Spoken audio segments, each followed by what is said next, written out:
Here we go, back up to a restart. Quickly, let's go over the overtime rules. We're about to go back green, but we get 2 laps, a green lap, a white lap, and then checkered. If the green lap is completed, the race is official. If the green lap is not completed, we re-rack and restart, and we do it all over again. After all 3 attempts are used, a caution can end the race. Here we go, green flag back in the air. We are racing again here at California.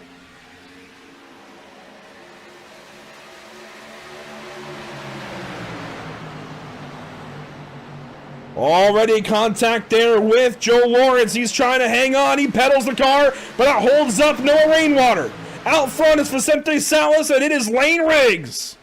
A heck of a save by Joe Lawrence as they are single file. Riggs and Salas duking it out, trying to do what they can to fight each other for this win. Riggs is trying to find a way around on the top side, but as they come around, it's going to be white flag in the air, presented by Whiplash Sim Cams. We are going to make this race official, and we're going to finish it on my favorite number. White flag is in the air. Riggs underneath Salas for the lead.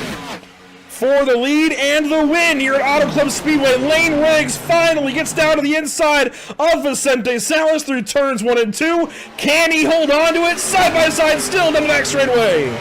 Riggs is going to do everything he can, but he's by himself. He's not going to have the drafting help as Slow is up top, trying to decide who he's going to push. The nose in front goes to Riggs. Slow goes to the bottom.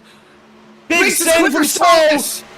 He's going to move up the racetrack now. Brandon Slow driving Lane Riggs to the wall. It's going to be a straight-up drag race down to the stripe. Who's going to get there first? It's going to be, I don't know. Vicente Salas, I think, has done it again. What a finish! Wow!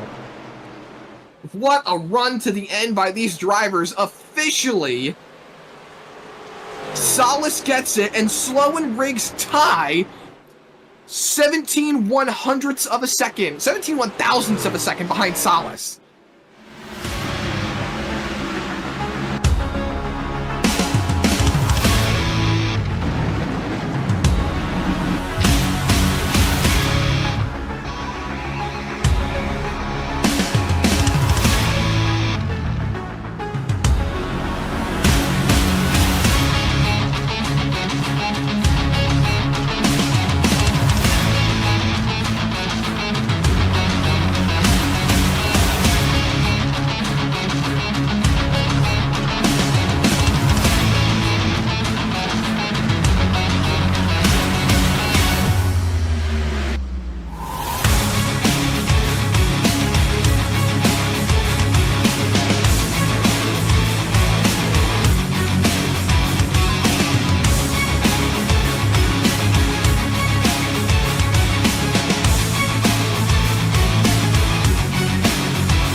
A new season has dawned in the BRB Racing League with one of the series' most ambitious schedules lying ahead.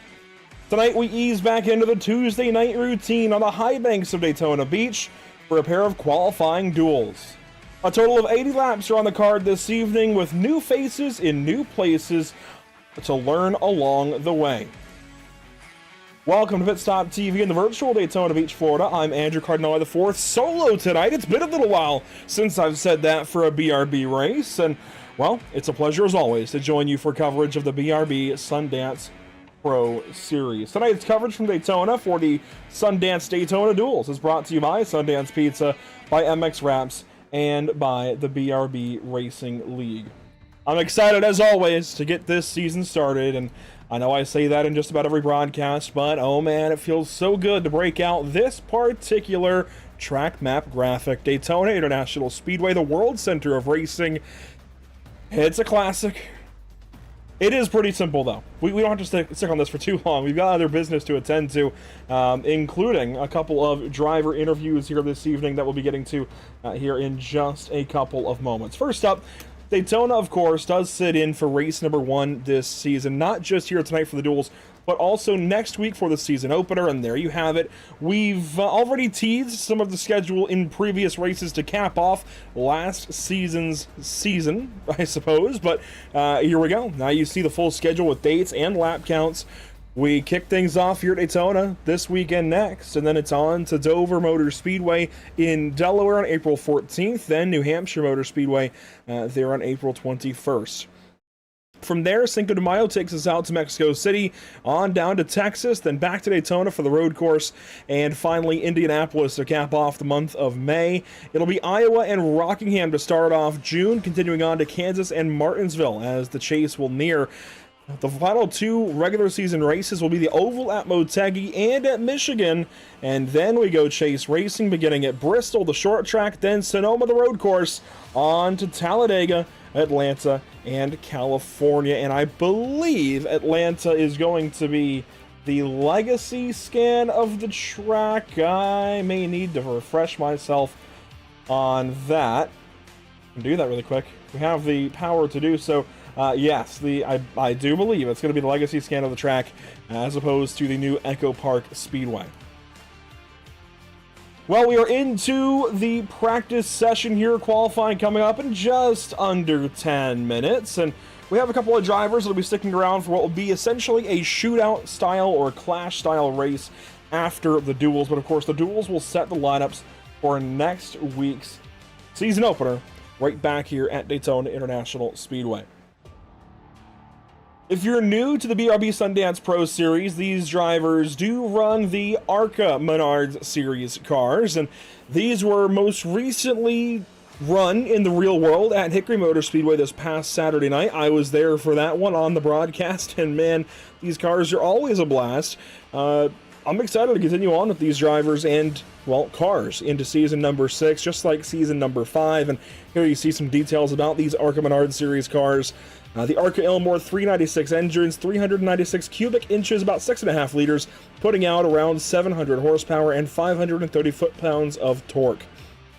There's, of course, the classic stock car 4-speed H-pattern transmission, just over 3,400 pounds minimum weight with driver and fuel included, and all the rest is just about what you would come to expect from an ARCA car in 2026.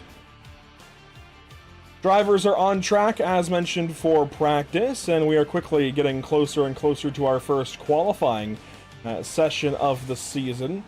We're having trouble getting the access to one of the drivers that we were going to talk to in pre-race, so I'll skip on to the next one, and that is going to be a driver that was seriously in championship threat and contention last season in season number 5. And Johnny, as we get ready for a brand new season of racing here in BRB, right back at Daytona where it always begins, these cars, they're pretty simple, right, when it comes to this racetrack, but the racing, there's a lot more technique involved.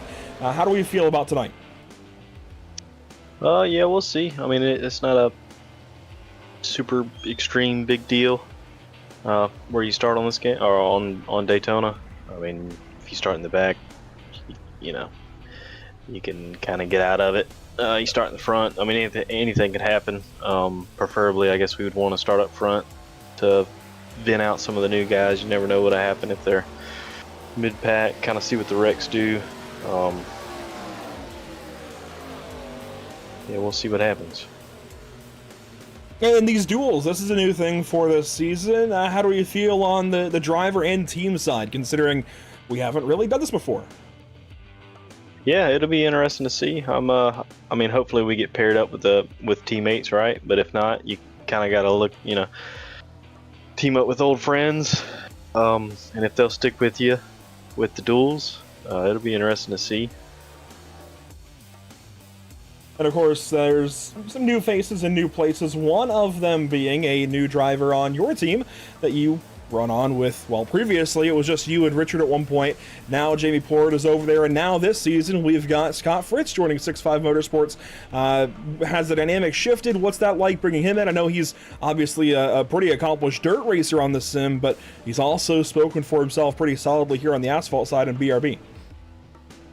Yeah, it's great to have him. I mean, it's always good to have big power on the team. You never know when you need it. Get to the front, run 1-2, and then duel it out at the end. That's what I like to do. I mean, like I said before on here, I'm happy to finish second at Daytona just because you finish the race, especially with how these things go. So I'll push anybody that I need to as long as I at least finish in the top 5 with these things. And of course, new season, new schedule, some new tracks in there. How do we feel about that? Yeah, I like the some of the short tracks, Dover and Motegi. Motegi with the next gen was kind of my favorite car track combo with how loose you get coming off the corners and the tire saving there. That'll be a fun one. And then I think there's a few more. I can get the graphic on screen here. Here we go. Yeah, Indy will be a good one. Yep, Motegi, and then I think we got a random dirt race. Yeah, for the All-Star, and I think all 3 road courses this season, I think, are new tracks. Yeah, I'm not a fan of road course racing, but I mean, you gotta do them. I might skip one. You never know. Well, it'll be a lot of fun to watch you go for this season's championship once again. I know coming up dry the last few seasons, but I feel like you're getting closer and closer, putting on more and more wins each season, it feels like. So, Johnny, good to talk to you here this evening. Best of luck here in Season 6. Yeah, appreciate it. And that will cap up our first driver interview of the season. And, boy, I'm showing some rust already. I got to get the, here we go, the pre-race graphic up. This is, of course, the MXWraps.com pre-race show. But, yes, it is going to be back here. Season number 6 officially underway. Not quite for points racing yet, but we are at the racetrack. And, well, we have cars rolling around it. So that's always half the battle, I feel like, as you see some cars on track here. One of the new faces, including Kevin Baumler there in the number 10, and we have our second driver on the list ready to go, and that's going to be Gray Walker in the number 18 car. And Gray, as we get you in here, it's a new look for you, changing things over, not racing with Accelerate this season. Accelerate kind of dissolving in the off season. What's that been like, changing things up and kind of learning a new dynamic over at Blackbird Motorsports? It's been really interesting, especially since this is basically the first team I was ever on when I joined an iRacing league, and of course I was there for 3 seasons. We didn't really have much leadership over there, so that's definitely a big change when I'm going to Blackbird. I feel like there's a lot more resources and a lot more tools and a lot more leadership. So I think it's going to definitely be a great change of pace for me. I think it'll definitely help all of us on that team, and I'm really looking forward to it. We have a handful of new drivers getting in this season. We were just looking at one of them in Calvin Baumler. So some new faces in addition to the new places, along with the team that you're joining. How do we feel about getting some new drivers in, learning some of these guys again, and kind of restarting this whole new season, learning process? It's always nice to whenever a new season starts, it's not completely always fresh, but it's always nice to see some new faces. Sometimes we have some new guys who are really fast, like Zach Hall last season. I mean, he won the championship. So it's always nice to see new faces, change of pace. It's always great to see.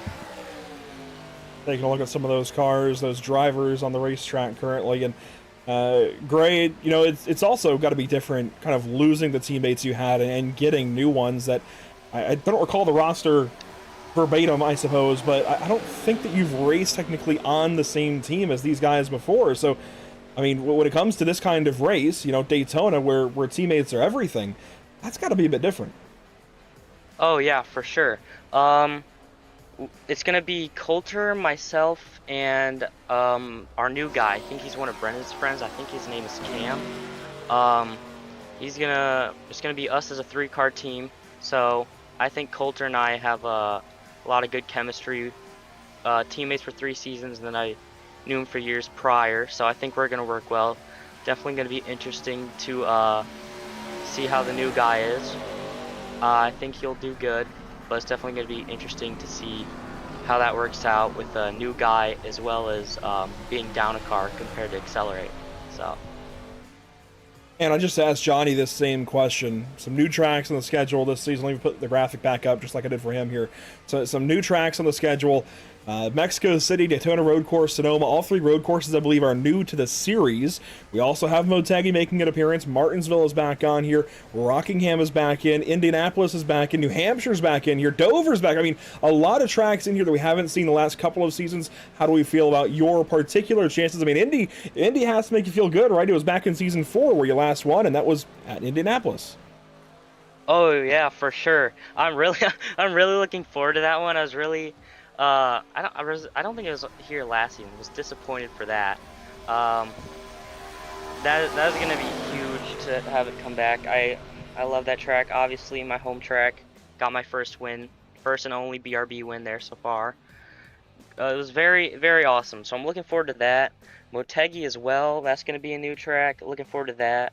Also, really looking forward to the return of Rockingham. I love that place too. Atlanta and the Chase. Is that old Atlanta? It is. Okay, I like old Atlanta, so that's gonna be good for me. I thoroughly enjoy that place. But yeah, I am pretty happy to see these new tracks come in and see some of these returning tracks. Hey, it's good to talk to you as always, Gray. Best of luck here tonight. Just getting lined up for Daytona next week, and hey, maybe we'll see you win one of these things. I hope. Thanks. There's Gray Walker. We'll get him back down, and unfortunately can't get him back into his team channel, but I think he can find his way there himself. So qualifying getting going, and well, we can go ahead and get into the next order of business. That's actually going to be not another driver interview 2 this evening for tonight's MX Raps pre-race show, but we do have what we do here for BRB, the MX Raps Best in Show contest, and it's Daytona. Qualifying, yes, it's important. It's not that big a deal, but I first want to go through a few select paint schemes, okay? And back in February, my family lost a fantastic family member. There's no easy way to talk about this, so to cut straight through some of the emotion and get right to the chase. We have 3 paint schemes on the racetrack this evening for Whiplash Racing, all new drivers to the team. All 4 drivers on the team are new. One of them couldn't make it this evening. That is Rusty Rafferty. He's having some internet difficulties, but we were able to get 3 new paint schemes on the track this evening with all 3 new drivers that are racing. And it was my late great Uncle Ed who passed away February 14th earlier this year. And he worked within racing. He worked within drag racing specifically. And I had the ability to go ahead and do at least something here to honor him on Pit Stop TV. And considering he worked in racing, specifically drag racing, you know, he was an inspiration to me as I got my start in, you know, in working in racing. And he's always been on my mind in that way. And unfortunately, losing him just kind of brought all of that emotion back forward. Well, my guys at Whiplash Racing were kind enough to agree to run some paint schemes honoring him here this evening, and again next week when we come back here for the points race. So here is Ben Kinney's number 41 for Whiplash Racing. This is paying homage to, well, all three of them will be, but this is paying homage to the Boston Shaker, a drag car that ran back in the 70s, 80s, and even into the 90s, and possibly even the 2000s. You see there on the hood, in loving memory of Ed Nielsen.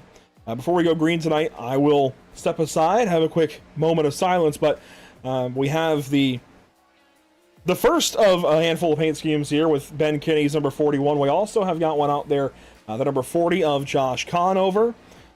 He has joined Whiplash Racing and has the car on track here this evening.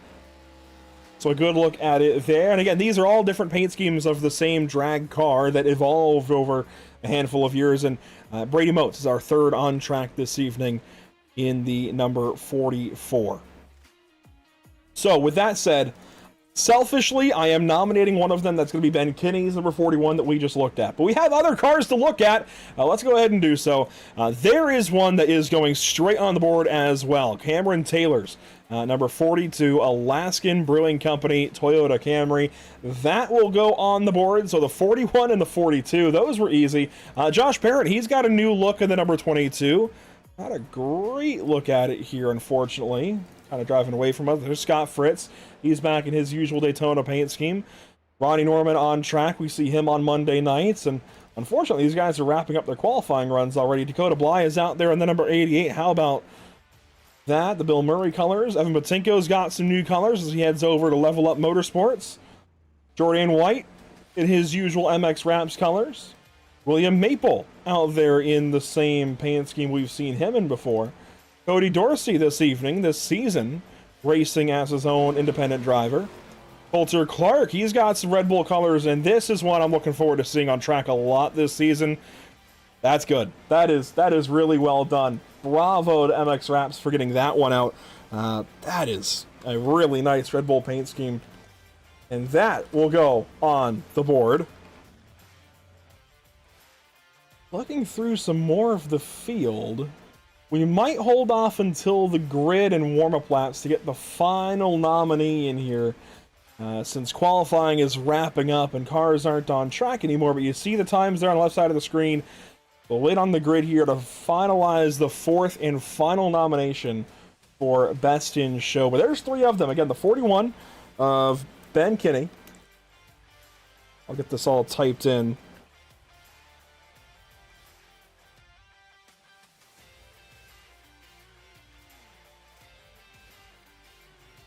And we're going dual racing. I forgot about this part. I didn't even think about the fact that we're splitting into a couple of separate duels, but let's wait on some cars to hit the grid, and then we'll go through some paint schemes and these lineups for our first of two duels this evening. So we have the 42 of Cam Taylor.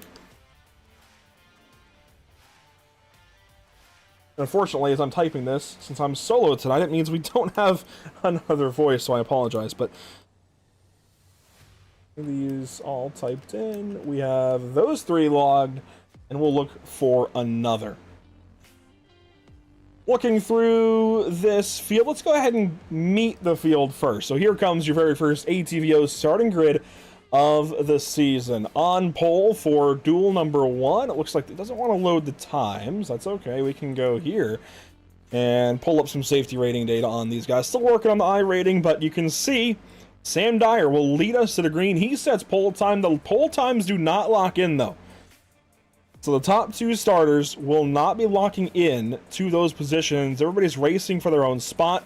But there you see Sam Dyer going to lead us to the green today in car number 35. And starting alongside will be the number 9 of Cody Dorsey. Falling back to row number 2, Cameron Taylor, and the number 27.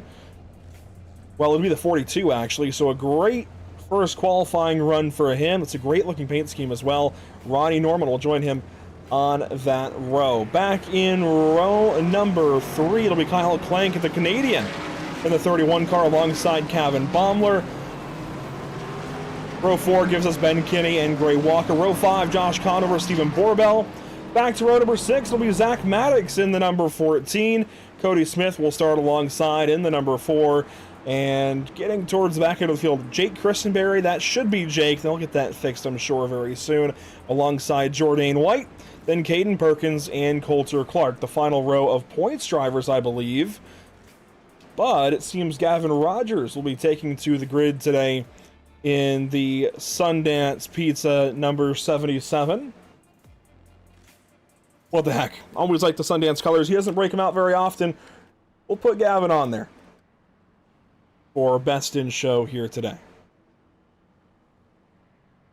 So that's a run through your MX Raps Best in Show contenders. We saw a bunch of them earlier. They're all on track currently. Actually, yes, they are. That's interesting. Well, here we go. So there's Gavin Rogers. Let's find Coulter Clark. There he is in the number 4. Gavin Rogers, Coulter Clark.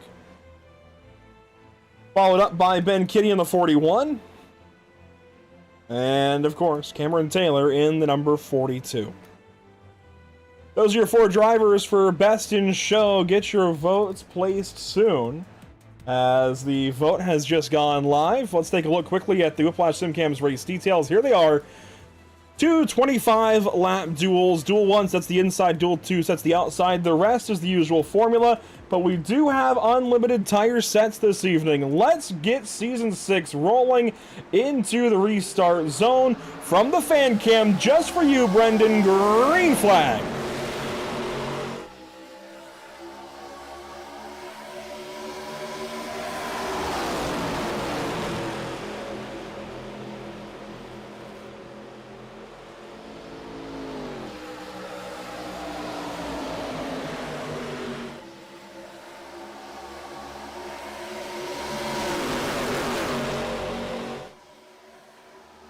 Sam Dyer going to drop back as we work on to the Daytona Super Stretch. That hurts the bottom lane. We get single file out front. A couple of Dark Star Garage teammates leading the field. Ronnie Norman, Kevin Baumler out front. This 25-lap duel featuring, it looks like 3 of the Dark Star cars. All 4 of them actually managed to get in this one race. Ronnie Norman, Kevin Baumler, Cody Smith, and Jake Christenberry. 1 lap complete. And look at the number 2. He's going to launch the number 1 straight ahead of the field. Big run there out of Stephen Borbell. He's going to drop down, and Cody Smith will basically allow Borbell to take over the race lead. So what we don't usually see here on Tuesday nights for the BRB Sundance Pro Series is Heat 1. That's basically just signifying this is dual race number 1. The trouble is I think these guys are going to be close on fuel. I think we're already seeing these guys kind of lay back, ride, and just save fuel. Unless they get a caution. Yeah, I mean, these guys are just single file. Oh, man. This could be one of those races. Well, we do typically have a calm duel and a crazy duel. This might be the calm duel.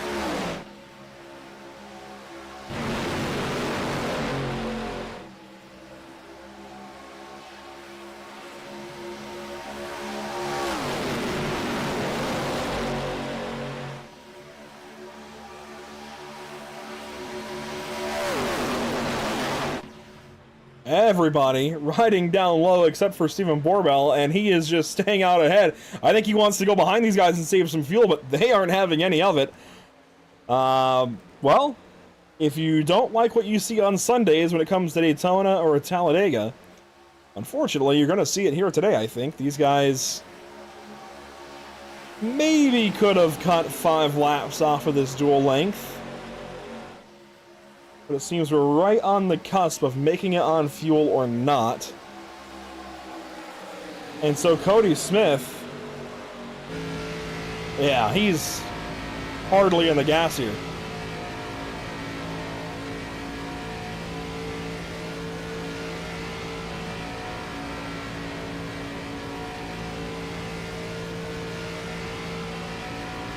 This is not what I expected. I'm going to be honest here, guys. This is different. Single file. Nobody really concerned with racing. Obviously, they want to lock themselves in towards the front of the field for when these pit stops come around, but I think maybe a short side on the lap count, perhaps. These guys are just slowly rumbling around. I mean, these lap times, 51.6. What'd they qualify at? I have to check the broadcast replay. I'm oh so curious. They are running slower, technically in a draft, than they did in qualifying. Last lap, a 51.6 for our race leader, Stephen Borbell. And pole time was a 51.3.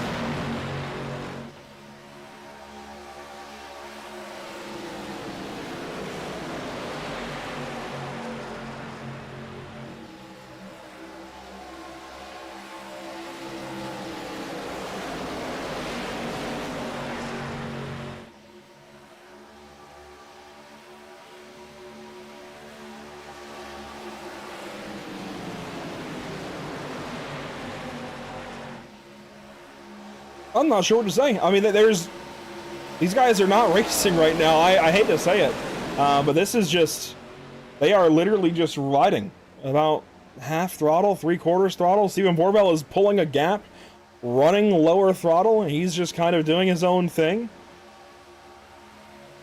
I wish I had more to say right now. This is bizarre. I never thought we'd see. It's unfortunate. I mean, this is not ideal, that's for sure, but we'll make the most of it. So let's go ahead. We have an opportunity here. Let's go ahead and, yeah, fair in the YouTube chat. But let's look at some new paint schemes. There's a bunch of them. Just about every paint scheme in the field is going to be new. So here's one for Stephen Borbell in the number 2 car. Some new team alignments as well. So Stephen Borbell in the 2.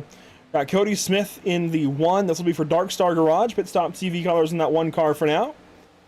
Ronnie Norma, teammate to Cody Smith. He's running the number 17 for Dark Star. Kevin Baumler also on that team. He is in the Harpoon Design Ford Mustang in the number 10. Gray Walker in the number 18. Some Easter M&Ms on there. I mean, that is a great paint scheme. I'm sad I didn't see that earlier for Best in Show. That is a fantastic looking car. Cody Dorsey running independent this season. Coulter Clark, we saw him. He's up for grabs on the Best in Show vote. It definitely looks like a Red Bull can. I like it. Really well done there on the number 4. And now we're starting to see some racing. There's Ben Kinney, as we saw earlier. Jordan White in the number 83. There's Cameron Taylor back in the 42. You saw Kyle Klink go on the outside. That's the number 31 for Synergy Racing Group. And as these guys start to race, Caden Perkins has moved over as well to a Ford in the number 6 for Level Up Motorsports. Well, these guys are starting to race a little bit. Ben Kinney's just jumped up to second. He brought Jake Christenberry along with. Josh Conover also shot up the order. So things have moved around a bit, and there you go. Josh Conover, Caden Perkins, fastest laps of the race now. It's like they heard what I was saying about this race being, well, uneventful, and they decided to start racing. Kinney going to take the lead.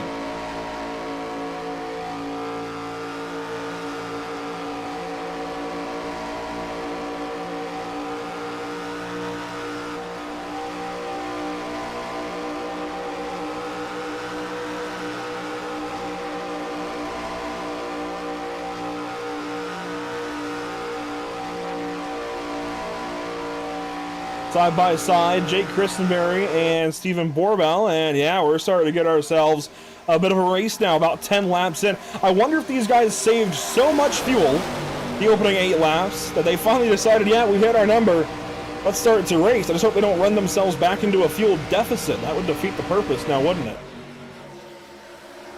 And so, some side-by-side racing finally. Stephen Borbell commanding the top side, Kyle Klink in behind the number 2.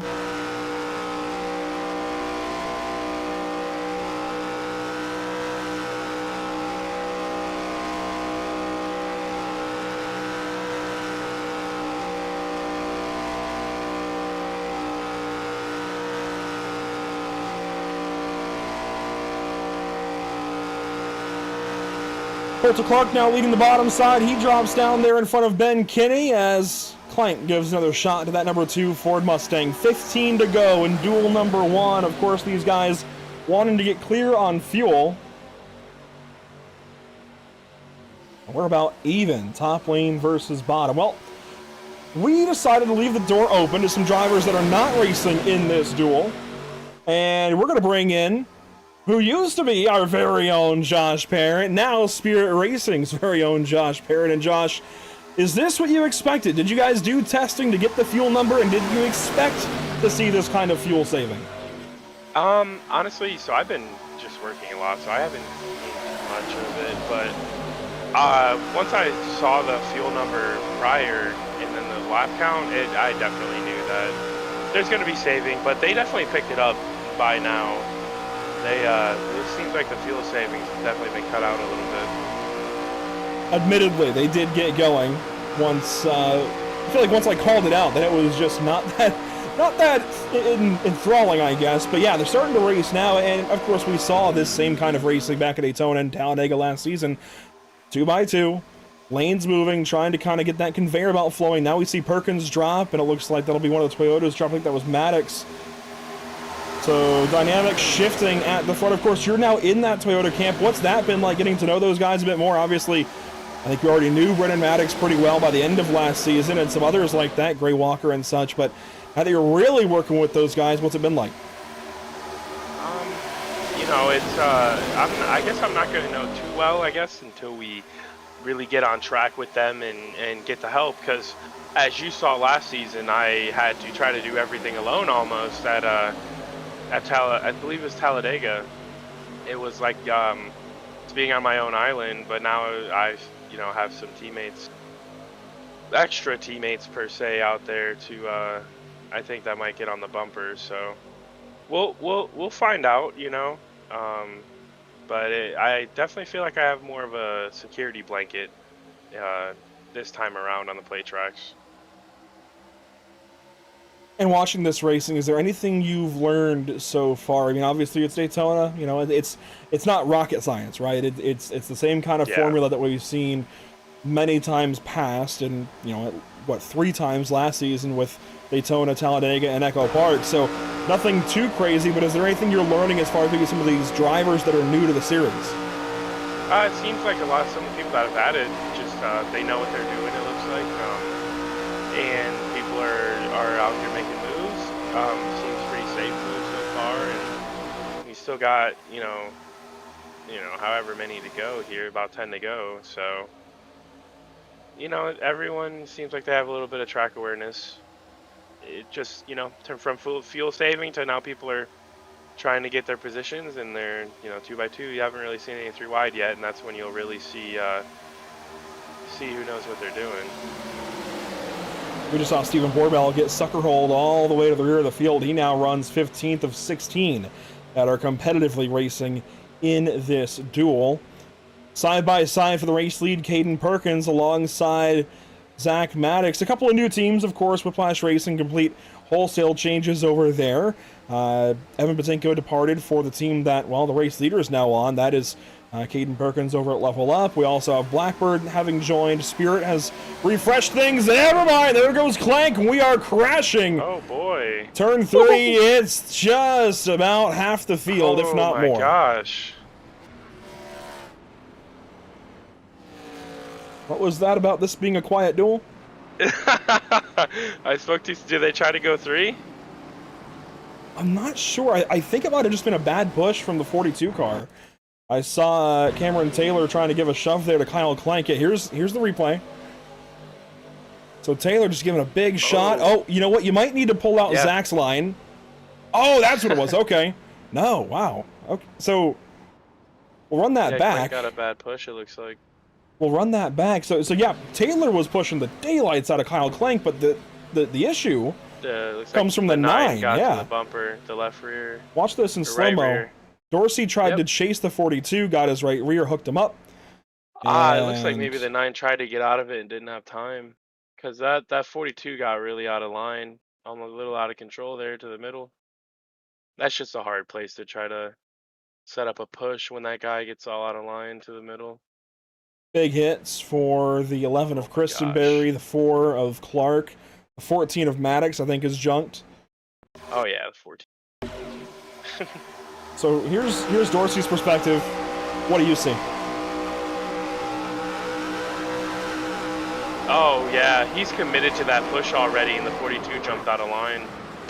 That's that's really bad plate timing right there. Thankfully, I think most of the field still got through this, but probably 6 or 7 cars terribly damaged in all of this melee down in turn 3. Another look at it. Watch the 4, the red. Well, you guys are in wrong numbers. Here, watch the 4 here, Coulter Clark. He just gets put by the 14 of Maddox. He was nearly through it. Christenberry gets a piece there at the end of it. Gray Walker got a bunch of damage too, and that's unfortunate. We talked to Gray earlier in the pre-race show, and I think he's optimistic about the new chances he's got with that new team, Blackbird Motorsports. Let's see his on board here in the car.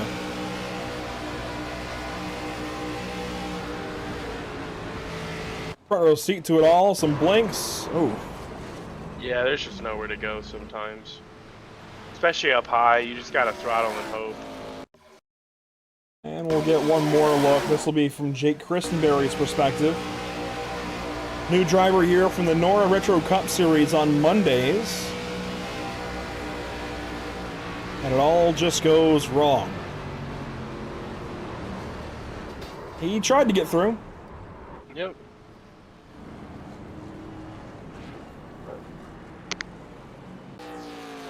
Well, of course, that decimates the field just about. A bunch of cars with a whole bunch of damage, but we still have, what, 8 laps to go when we hit the line, so plenty of racing still to go, an opportunity for these guys to make sure they're good on fuel now. So yeah, I was gonna say, you know, there's no fuel questions now. They're all going all out here.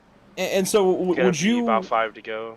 Would you rather be one of the guys staying out, assuming you've saved enough fuel already? Of course, I think by that point they felt like they hit their number, so now this just helps put some extra in the bank. Or would you rather pit, make sure you've got enough, and maybe even get a set of tires? Oh, absolutely. Staying out. I always want to be. It's weird to say that I want to be on attack, but I just feel more secure towards the front. I've watched way too many onboards of Logano to think any differently at this point. Spend too much time. You know, you go back in the pack and everyone makes aggressive moves and crashes. You have a higher likelihood from third on back, I guess, to be in it. So I would 100% take staying out, having that track position, being able to manage what line you want to be in. So it's a lot easier from the front. So 8 laps to go that time across the stripe, I believe. Yes, pace car lights have been extinguished, so we'll re-rack and restack the field and try this whole thing again. That'll give us 7 to go. You feel like that's ample time if you're somebody buried back here, maybe Steven Borbell, who's got still a clean car, even Jourdain White. Your teammate, think he's got enough time? Absolutely. I mean, he's only, what, back in 5th? He'll be alright. Looks like, yeah, he's going to line up 3rd on the inside lane there behind Cody Smith and Caden Perkins. And so this is an interesting spot for him to be in, right? He's got 3 guys around him he doesn't really know. If not even 4, I think Cameron Taylor would be off of his right rear corner, I think. Actually, I think off of his bumper. Well, he's going to have no bumper, so the 27, or I guess 42, not really concerned, but the other few around him, Smith, Baumler there on the 10. Yeah, look at the amount of Fords there are. Yeah, well, I mean, these are guys he doesn't know. You think he's thinking about that here on this restart? You know, maybe. Knowing Jourdain, he's probably got something cooked up to try to just get to the front. You know, just got to have the mentality of you just got to go. In these cars, you can kind of manage your own runs and just go. So I think at this point you just got to look at it as it's just another car on the track, and you got to use them to move forward. He's probably thinking about last time he was 5th place coming to a restart Daytona in Roblox, right? He does probably think about Roblox all the time. Here we go. We're going to reset these guys. 7 laps to go when we get back to the stripe. Caden Perkins, our race leader, he's going to lead us back to the green, and we'll get this thing restarted. Caden Perkins, Josh Conover, your front row. Cody Smith, Kevin Baumler, Ronnie Norman, Jordan White, Stephen Borbell, Cameron Taylor, Zach Maddox, Ben Kinney. Green flag back in the air. We're racing again in the Daytona Duels.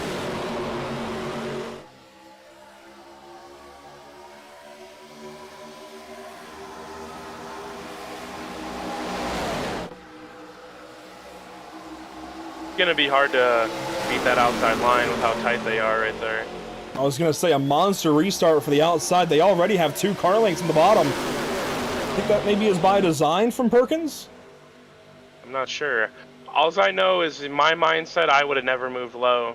It's way, way, way too hard to get those bottom cars to get the run on exit. And You Perkins have tried someone taking locked on your advantage. bumper. Yeah. Well, he's got no one to go with him now. Borbell's still behind him. Trying to side draft the 17 of Norman. He's going to fall back a little bit, and you see Dorsey headed to the pit lane. He has the fault from that caution we just saw, so he's... I think they might be a little too far out up there. See, Conover and Baumler, they've got themselves a pretty big gap to Perkins and Norman. Now, Norman on the bottom, that's a teammate to the 10, an affiliate to the 40, so I don't think Norman's going to hurt those guys, but certainly Perkins is going to have a big run here shortly. He's got his teammate lined up behind, or his affiliated teammate, I suppose. Oh, onto the wall. That's the 41 of Kenny. That car is... Looked like he chased up the 4 up the track and just ran out of room. That's about what I saw as well. So here's a look at it.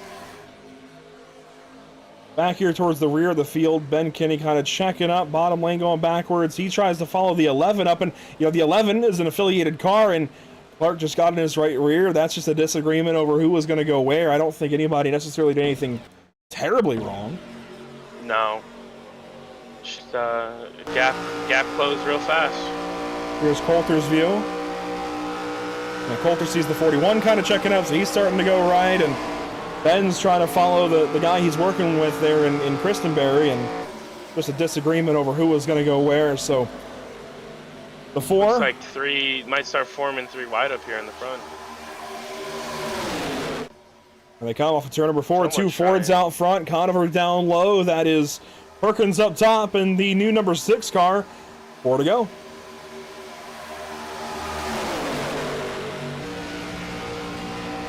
I like that move by the 1 right there. I think the middle's the way to go here. Cody Smith in the middle. He's going to bring Christenberry along with Christenberry with no front bumper. Still give it a shove with the radiator, I guess. As Perkins leads on the top side, he's got Borbell up there. Yeah, that middle. Oh, watch this.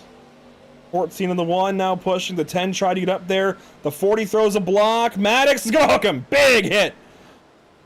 Yeah, that's way too big of a run to block right there. And the 42 on his lid. His lid. Oh my gosh. I said earlier, there's one crazy duel, one calm duel. This was pretty calm about halfway. And now we've got one lying on his lid. Cameron Taylor, best in show contender here. Flipped over in turn 3. See this again. So Maddox had gone middle. Conover tries to block, and it's just a little bit indecisive until late. And, I mean, they're stacked up, shoving there in the middle, and at that point, there's really nothing Maddox could have done. That has Kyle Busch, what was it, 2015, 2016 written all over it? 2014 even, maybe? I don't know. Is that when he blocked Stewart? No, when Kyle barely got rolled over there on the apron, that's what that looked like with the 42. Right. Watch this. Yeah. The 31 just kind of follows him down. They're both wrecked. They're just kind of hanging on at this point, and right there just kind of shoves him over. Yeah, definitely. So as for the cause of this, again, this kind of just comes down to 14 having a run off the bumper of the 1. The 40 tries to block, and boom, right around. Oh, Clank just nowhere to go. That's rough. And so from Zach Maddox's perspective, he's got some damage. I mean, that's a lot of wheel to have in it there on the corner and the straightaway. So he already is at a disadvantage. He can't take much evasive action already.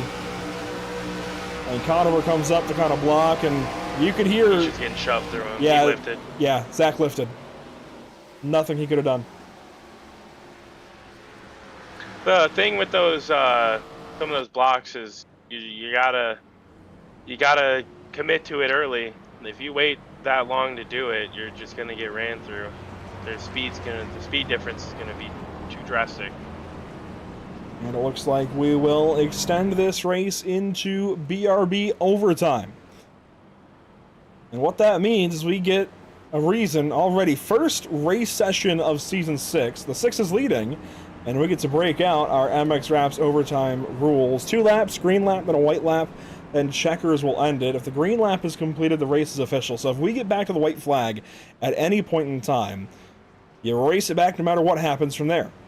If we do not complete that green lap quickly, it'll send us back into a caution. We should have 3 attempts.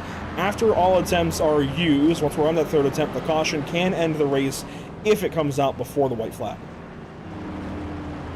What are the chances you think this ends on a green? Oh, that's tough. And that's tough specifically because with all the downforce that these stock cars have been getting in recent years, whether it's ARCA, Cup, trucks even, all the downforce on these cars, it takes them at least a lap to really get up to speed and get runs moving. So lap 1 of overtime restarts really isn't that crazy anymore. Yeah. It's by turn 1, lap 2 of the restart where moves start to get made. So I want to initially say there's very low chance, but frankly, we could see this thing go 1 attempt and done. Maybe with a big crash in turn 1 or turn 3 of the white flag lap. Yeah, like I said, I think for this one, I would not leave the high side. I don't think the bottom's going to generate enough momentum to really make a difference.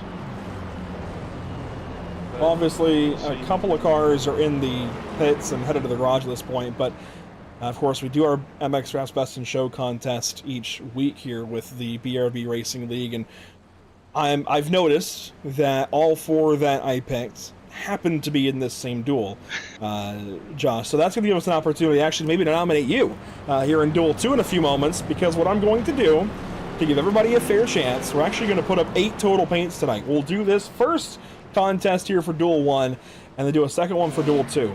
And to recap the cars that are in it for Duel number 1, let's look back through them. They're all actually kind of towards the back, I think.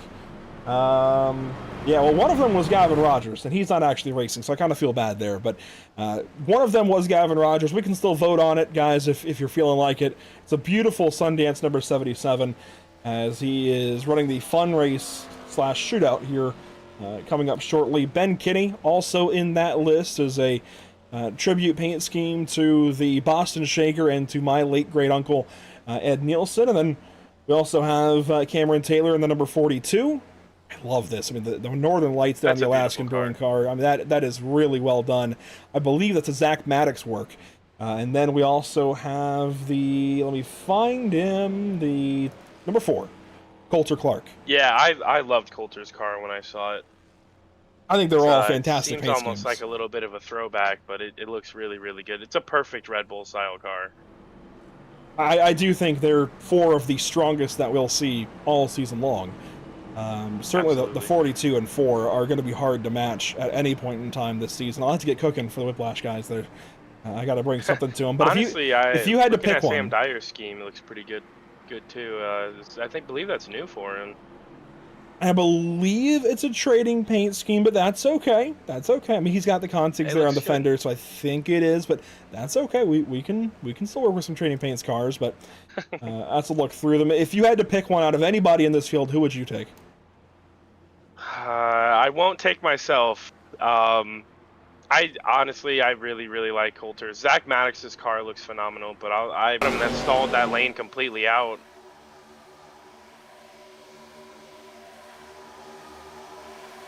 There's going to be some ginormous runs coming here.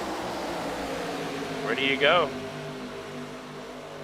Big runs already this first time. I think some of the damaged cars might have helped that along. Can we get back to the stripe to make this first duel official? First BRB overtime of Season 6. Big move there from Perkins. But is it going to count for the 6 car? He leads at the white flag. Brought to you by Whiplash Sim Cams one more time around.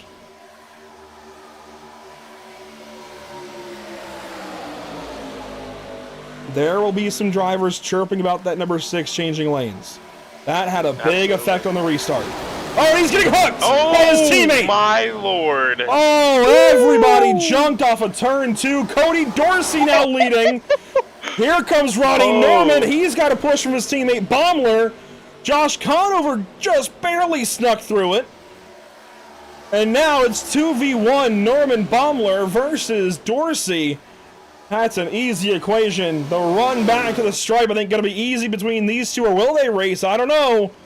This is to start first and third on Tuesday. Ronnie Norman wins heat or duel number 1 for the Sundance Daytona Duels. What a spectacular crash. Josh, are we going to see crazier or calmer racing in your duel? I hope calmer, man. I don't want to end up like Perkins there. Wow. Some big hits. With the nature of heat racing on the sim, it's going to kick us... Oh, I don't think that was intentional, but it's going to kick us right into the race session in a moment once Coulter finishes. Whether that... Well, I don't think he's going to be able to. That was a bad push in the center of the turn.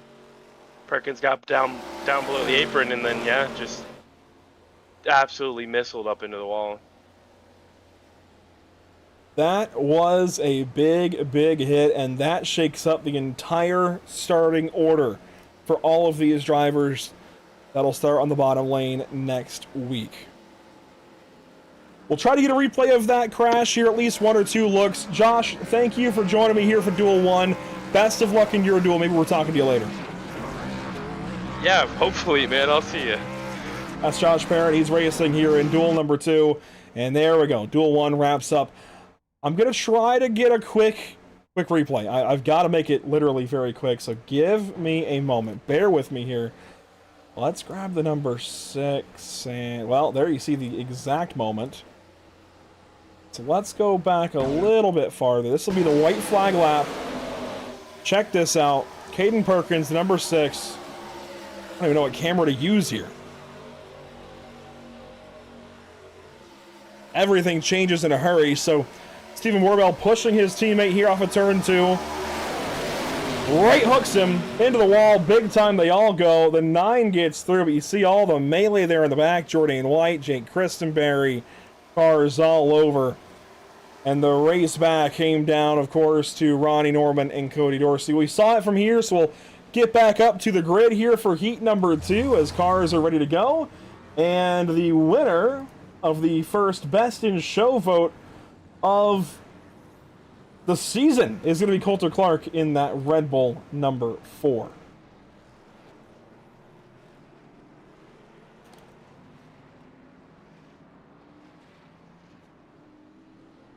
So cars rolling off the grid. Let's take a look through your starting grid for heat or duel number 2. Scott Fritz going to lead us to the green flag in car number 48. It'll be Evan Patinko on the outside of row number 1. Back to row number 2. How about Richard Wolsifer, Dustin Stallings? A lot of new looks here towards the front. Josh Parent in the number 22. He switched over to Spirit Racing between seasons. He's now in a Toyota alongside Brendan Maddox. Brady Motes grids up with no friends here in duel number 2. Robert Morgan to his outside. Johnny Wood Jr., Carl Pooler. The remainder of your top 10. Eric Jensen not making the start tonight. He'll be, well, would have been alongside Jamie Plor. That'll promote Dakota Bly up 1 spot, but he'll be starting alongside William Maple Jr. Back in row number 8, Jacob Quayle, newcomer and teammate to the 22 car, alongside Adam Buzzio, and Jared Hughes will technically take the green. That way he can run the fun race, but he's not running for points this season. All the details are the same. Nothing crazy in that regards. We will get ready for some racing again here from Daytona International Speedway. Duel number 2 coming up. Scott Fritz leads us to the restart zone, and we are dual racing once again, thanks to Sundance Pizza.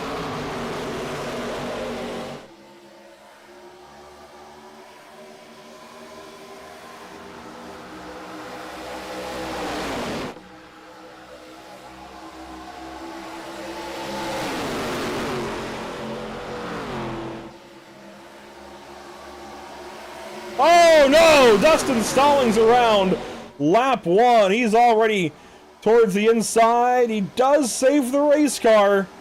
Great catch there, as it'll be Brady Motes taking the race lead to turn number 3.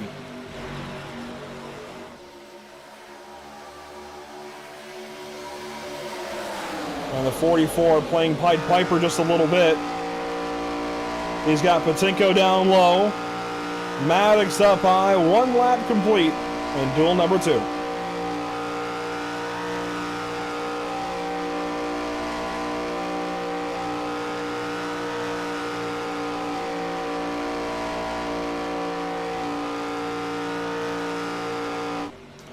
We can take a look around some of these paint schemes through the field. Of course, Brady Motes in the number 44. Let's go a little more zoomed out here. Evan Patinko, flat black, number 81. Scott Fritz, his usual Daytona colors. Whoa, 3 wide there from Robert Moyer. A new look there for the number 22. Of course, we've got to get ourselves a new MX Wraps Best in Show setup of cars, and I think Josh Parrott's going to make the cut in the number 22. Those are some bold colors for Josh in that Toyota Camry. Promoting his very own KZ YouTube channel. Looking around some more of the field. Didn't really get a chance to really look at this for Dakota Bly. That's different, that's unique. I'll give it a shot. Dakota Bly and the Bill Murray number 88. I like it. It's something different. You don't see that every day on iRacing. A new look there for the number 5 of Adam Buzzio as well. If we can get a better look at it. There we go. That's a good look at the number 5 car.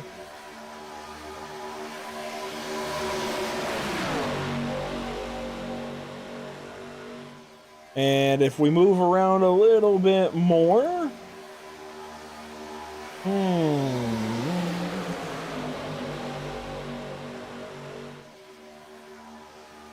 Would it be wrong?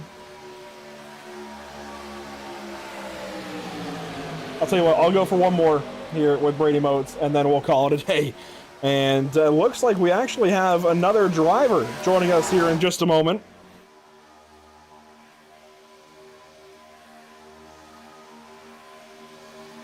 So we will set up that Best in Show vote, brought to you by MX Wraps. We'll take another wide shot of these cars around the racetrack, and let's bring in Zach Maddox, pilot by day, sim racer by night, and let's try some commentary here, Zach. Boy, that was a wild ending to your duel, a painful ending, I think, for many, and now we've got Duel 2 on track. It was great. Did you just ask me to do some commentary? Yeah, why not? Oh my God! I don't even know these names. Hold on. If you can talk to air traffic control, you can talk on a broadcast. Okay. You've kind of convinced me. I got to get my list. Well, we just put up a second MX Wraps Best in Show vote of the day. We ended up doing one for each duel.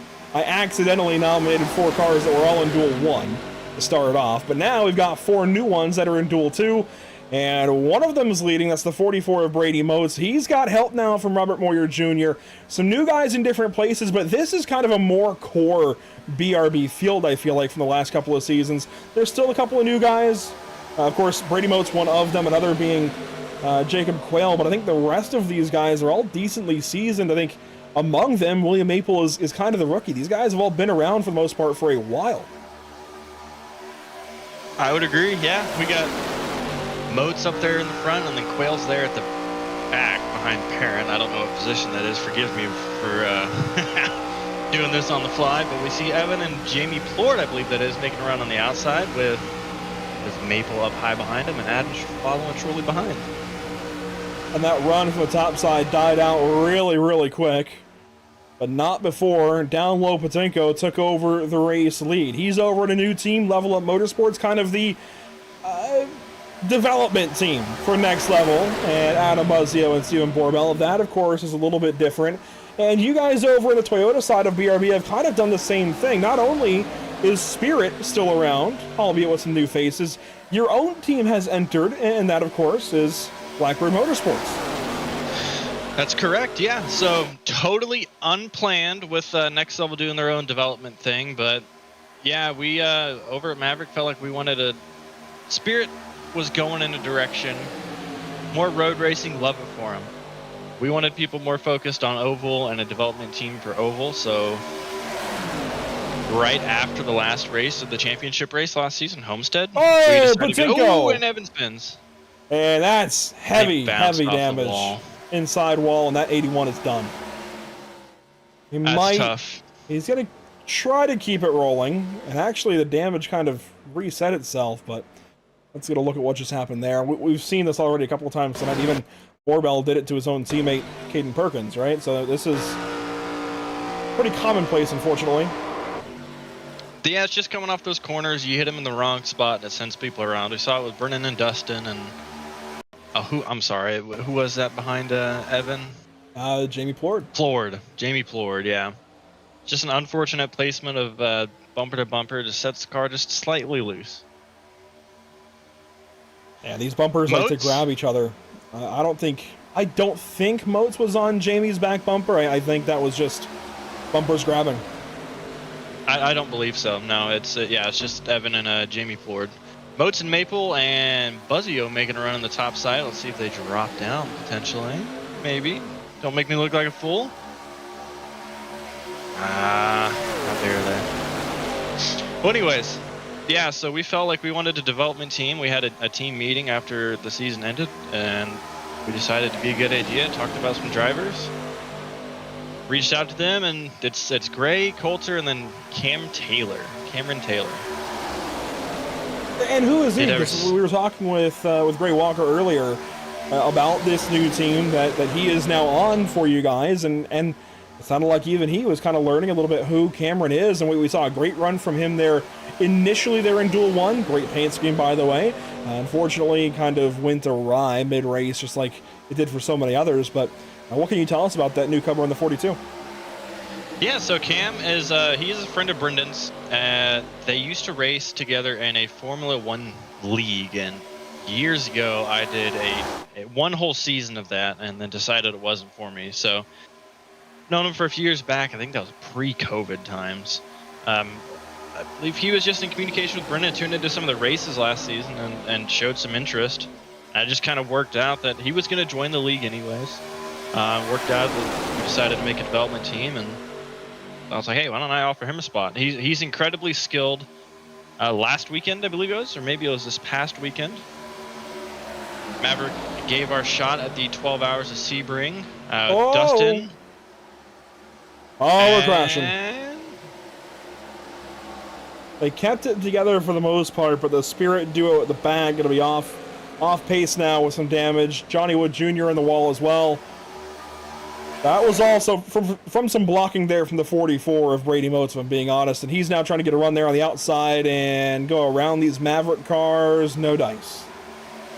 Yeah, I think he's going to stall out pretty heavily here shortly. There's a 4-car tandem versus just him. Now 6 with Adam.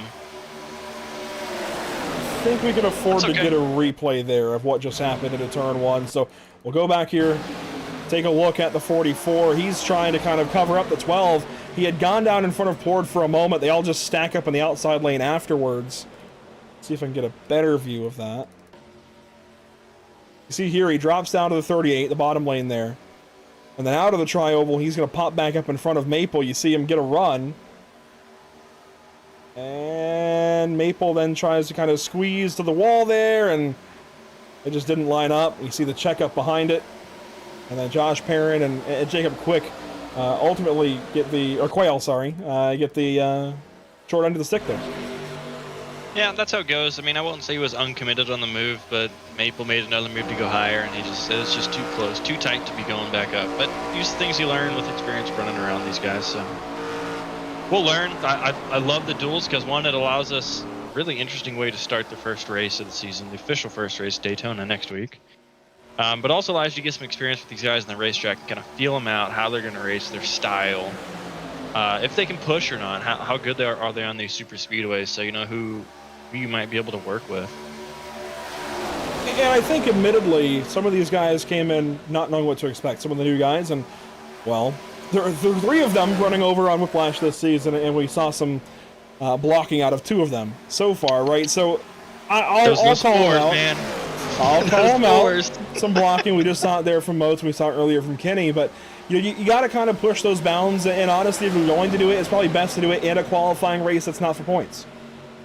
I don't disagree. Yeah, the team got together early this morning and we chatted about what we were expecting from this. And is people pushing, learning their limits, learning how they drive and how other drivers are going to react around them. And it's I don't disagree. No better place to do it than a non-points paying race.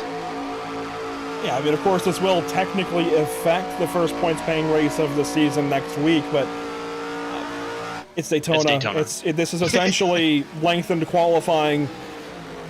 Yeah, I don't know that it's really going to hurt anybody, even though it will technically influence the starting lineup next week. I think this is, again, if you're going to do it, this is probably the best way you can do it. Give yourself a chance to do so without too many repercussions. Obviously, league admins will probably still have a talk or two with some of these guys, but as we near 10 laps to go here in duel number 2, we saw the fuel saving there in duel 1, right? And these guys have opened this duel up completely differently. I said multiple times there during the first duel, there's typically a crazy one and a calm one. Well, the first duel started out calm, ended crazy. This one has started pretty crazy and is starting to get calm. Yeah, we'll see that as the field thins itself out, the herd is kind of thinning itself out, right? Now they will still need to pit for for fuel. We'll see how that turns out. And that's kind of the exact segue I was hoping for, right? Are these guys still going to need to pit? I would say so, yes. Given I didn't see a whole lot of fuel saving, the guys that were leading the pack, I'd say 100% they're going to have to pit. Maybe the guys that were trailing behind and sitting in the draft, they might be okay, maybe. That's what my motive and Blackbird's motive was. The first duel was kind of hang back, get yourself into that green window, and I think it was about 17 laps to go. We all checked our fuel number, and we were all good in the green, and we gave the command pedal to the metal, and then that's where it started getting crazy, right? As everyone was good on the fuel. I would expect at least a handful of pit stops from the guys that have been leading. Moyer for sure, Moats for sure. I can see them coming in. Plord, yes. Fritz and oh God, what's his name? Richard from 6'5". You know, maybe they're toss-up. I'd say the same for Carl and Brennan, kind of a toss-up. It depends on how much they've been able to save, if they have, while running in this pack. And you know these guys better than I do as far as their pitting tendencies, and you'll know some of their ins and outs from the Maverick guys. So if they've saved enough, right, obviously they're going to try to keep going. Even if they think they're within a half lap of their number, they'll try to keep going as long as they can. But if they're short, are they going to pit sooner or later? It really depends who the first one to pit is. They're going to set the tone. So if Moyer, for example, decides to pit this time by, I can see a few guys scrambling to get down below that apron and dropping into the pit lane. No takers here. This will be 8 laps to go at the stripe.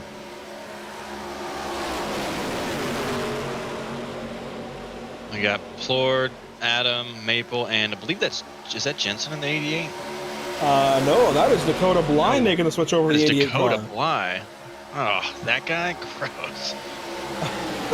Making a run on the outside lane. We got a little rivalry going on, so unfortunately it couldn't face off in the duels. We'll have to wait till next week. He's actually up in Best in Show for this one. We've got Josh Parrott, Dakota Bly, Adam Buzzio, and Brady Moats all in that. I do like that he went and decided to go for a Bill Murray car. I mean, that is just, that's out there.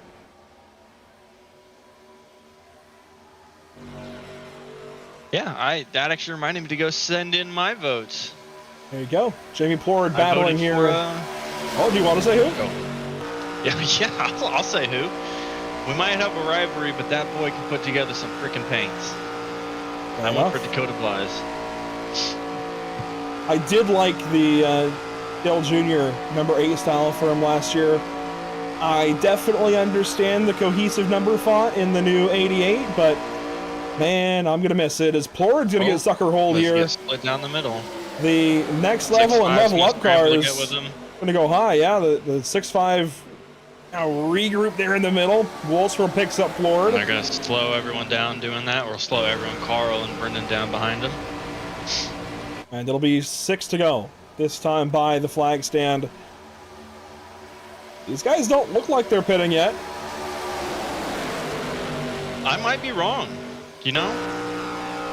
I mean, based on how much saving we saw there in Duel 1, I thought these guys were way short, like 2 laps or something, but these guys have been racing pretty hard in this duel. Much harder racing here, and oh, that was close with Brady Motes moving around. He's not going to put a block there on the 6'5 cars. Carl's up there on his own. He's got to find a spot, and he must have heard me through the broadcast. He's dropping down. 5 laps to go when we get back around to the stripe. 10 cars in this draft. Jacob Quayle, the other car on the lead lap. Patinko and Stallings are 1 lap down each. Johnny Wood and Josh Parent have cut their losses here for duel number 2. Adam Buzzio leads us back to 5 laps to go in the 5 car. And we saw Moyer take a bite towards that third wide, that middle lane. He just decided against it, fell back in line. I think coming out of 4, coming off of 2, we're going to see him make another move. He's eager to be up there and leading. He wants to be up front. In case you're wondering, quick detour about the North American Racing League Driver of the Day vote. We will still do that tonight, but it's a little hard to do that across 2 duels. We will have the Driver of the Day vote in the fun race, or shootout, or class, whatever you want to call it here, for 30 laps coming up right after this. And this will be 4 laps to go. We're getting tight. If these guys were pitting, I would think you'd want to by now. You never want to do it on the last lap, right? You know, no, you don't. That would not be the place I would pit. If they're going to do it, it's going to be the next lap, or they're committed to staying out and they're going to run it dry and risk it. So they very well might all be good to the green here. Of course, a big part of it is these guys want to wait out for a caution, I think, at this point. Try not to have to pit under green. And honestly, a caution could come out at any time, the way these guys have been racing. So I can see it. Maybe these guys all bum rushing the pits here. Leroy Jenkins style all of a sudden here, lap 22 or 25, who knows? But I do think, kind of like you, if they go past the pits this time, they must be committed. They and must it be. looks like there's going to be no takers. Yep, they're going to be committed out there. That's what I'll stick with that. I don't think we're going to see anyone come to the pits unless there is a caution that comes out. So 3 laps to go. Duel number 2, setting the outside lane of the lineup next week in the opening race of season number 6 for the BRB Racing League and the Sundance Pizza Pro Series. Oh, Plord way down to the apron. That kind of cleanly shucks him off the field. Now it's 5 and 56. That was a strategy move. He moved back to get the 6'5 teammate of Fritz, it seems like, helping him get back up. He is potentially off throttle a little bit. He's running about 7,000 RPM. Oh, Robert Moyer had to pit. He did not have enough fuel. And he comes in along with Brady Motes. Neither of these two had enough fuel, so could we still see, maybe not pit stops out of these guys, they must be committed, but maybe cars a little too close, even running out of gas. Potentially, right? So we got to remember Moyer and Motes were the top 2 that were leading the duel for most of it, so they're going to have the most fuel burn. Well, there you go. So Motes and Moyer unfortunately going to about rows 9 and 10 now on the grid next week, but we're going to have 1 lap to go when we come back around to the stripe here, and dwindling fuel supplies in these cars. Everybody committed to go for the white flag lap. Adam Buzzio going to lead us to the white flag. Brought to you by Whiplash Sim Cams. Oh, there we go. Carl. No caution for it. We hit the line for white flag. We're racing back. That's going to be Adam and... It's 1v2. It's 1v2, just like we saw in Duel 1. 2 teammates versus 1 outsider. Wolcifer and Fritz just get going on the top side. They leave Buzzio. Carl Puller now 4th. Brendan Maddox 5th. I mean, these guys are just stragglers at this point. William Maple, Jamie Plord. Oh, man, Plord just trying to survive. But these two now settling it amongst themselves here, Zach. I think this is going to be relatively calm. Pull it, or Fritz is going to pull around. Buzzio's not going to have enough to pull up all alongside him here. And a bit anticlimactic to the line. Richard Wolcifer will start from the front row of Daytona next week alongside Ronnie Norman. It'll be cars 17 and 56 on the front row next week. Very beautiful. Well, thanks for having me in the booth. Thanks for joining me. I'm going to hop back down in the car for this next race, and I'll see you after the race. Hey, thanks for joining me, Zach. It was good to have you. From one Zach to another, I guess. We usually have Zach Burtis on these, but I appreciate it. We know who the better Zach is. And with that, off I go. Zach Maddox joining me. One of the Maddox brothers that makes MX Wraps happen on a weekly basis here in the BRB Racing League. William Maple not able to get back to the line. Brady Moats, well, look at this. Helping out Jamie Plord. This is technically still a battle for position, ladies and gentlemen. This race is not over for these two. Moats, oh, he's trying to help Plord, but he could just abandon the 38 and make the pass and move up 1 spot on the grid, or 1 row on the grid. So far, Moats is helping the 38. I must have given him an idea, because now Brady will go on by and take that spot for himself, and that will put him 8th here in this dual race. Well, it corrected him now to 10th. Well, it'll be officialized soon enough, I suppose. But we are going to get ready then for, again, essentially, and this will actually be kind of a preview of the lineup next week. This actually will be a perfect preview of the lineup next week. Also, we can announce that Adam Buzzio will be our Duel 2 Best in Show winner.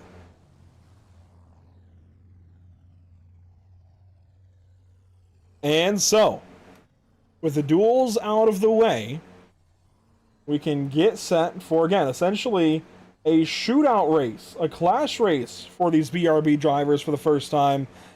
Let's take a look then at the starting grid, and I'm going to use this as an excuse.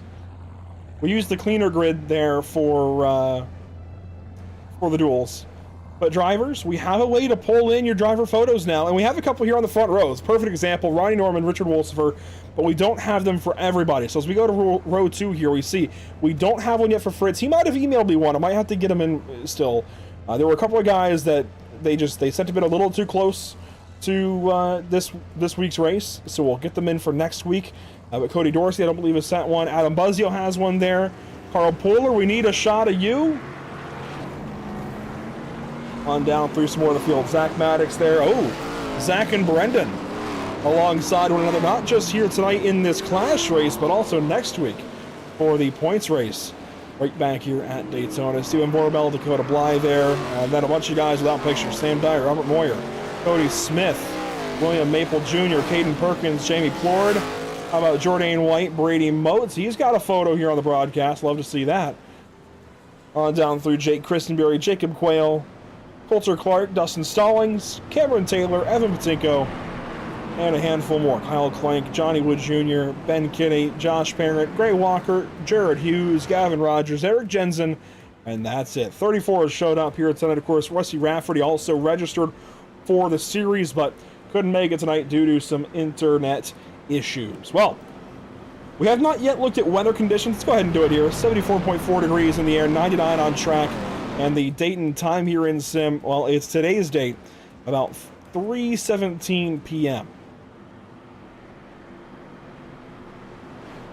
This will be a short race, but one thing we can do before this gets started is take a look at this season's very first look at our BRB Power Rankings, brought to you by Whiplash Simcams. There you see Zach Hall, who is not here tonight, interestingly enough, he leads the power rankings coming into this season at a very high number, 83.1, over Adam Buzzio and Brennan Maddox, your top three.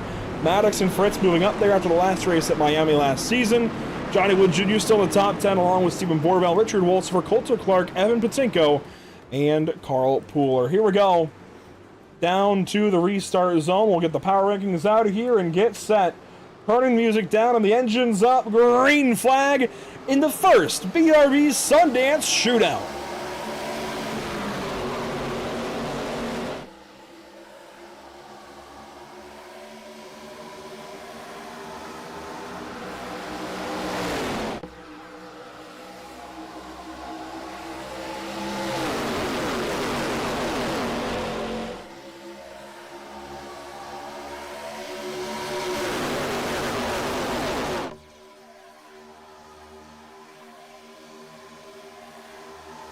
Oh, big moves there. And the 48's going to maybe pay the price.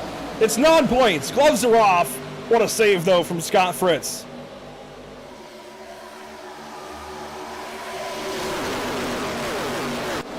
Much crazier opening lap than we saw in either one of the duels. These guys, they're just racing for the fun of it now. Adam Buzzio leads it back to the stripe with Carl Pooler and Brendan Maddox just behind. Man, when these guys don't have a worry in the world, they really get to racing. That was incredible to get this race started.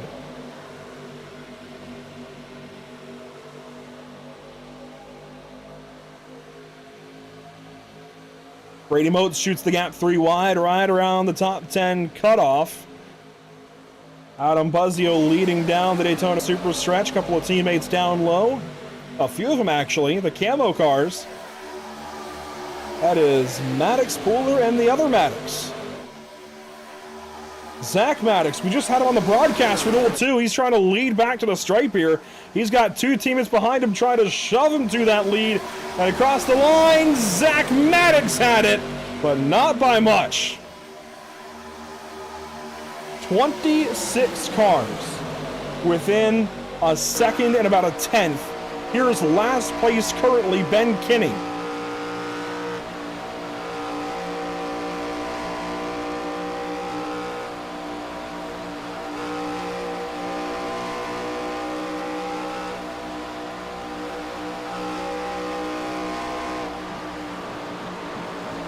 Big checkup on the top side. That's going to hurt that 41 car. Maverick teammates leading out front, though. Maddox, Pooler, and the other Maddox.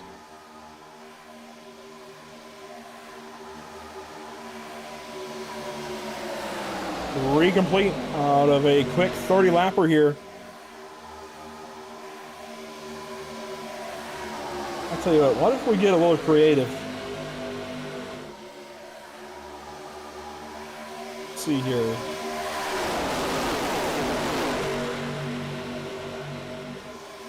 Oh, one down low. That's Pooler. They're getting a little crazy up at the front. This might be a great time to go on board here towards the rear. Watch out. One down low. That's Pooler trying to get back up. He manages to do so. Let's talk to a driver under green. It's going to be a fan favorite. I'm going to grab him here. He's not talking to anybody in Discord, so Jordan, you may as well talk to me as you're racing. Whoa, smoke down low. Keep driving, driver. What is it like, green flag out there? Being 3 wide, I love it. This 3 wide racing I've been waiting for on BRB. You know, I'm getting sidetracked all over. It's pretty fun, though. So let's try and not get wrecked right here as 14's getting loose. Everyone's getting loose. But we're going to keep it full throttle right through the middle. Right through the middle. Is it nice to have a chance to kind of let loose, gloves off, just go for it? Yep, Talladega Nights. Fair enough. Well, either the checkered flag or the steering wheel at the end of this thing. One of them, bring one of them back here. We'll talk to you later. Oh, yeah. Let's keep it 3 wide. Jourdain Middle shooting the gap, trying to go all the way to the front. Jourdain, best of luck. Oh, we're wrecking. Watch out. Oh, 4 wide. You are not clear. 1 high, 1 low. 1 low, 1 low. Spot me. You're spotting me? 1 low. Oh, God. Even with the one up top. No gap down low. 3 wide ahead. Oh, watch out, driver. Best of luck, Jourdain. Having some fun. as we do here at Pit Stop TV. It's getting crazy. This race doesn't really mean anything. The gloves are off, the rules around it a little more loose. These guys just having some fun. And you know what? Maybe they should do this all the time because they've run 6 laps. Yes, they've had some moments, but they are still clean and green. They did have Kevin Baumler kind of get sent back, but the rest of the field, 25 strong, still out front here. Maybe this could work a little more often, guys. Who knows?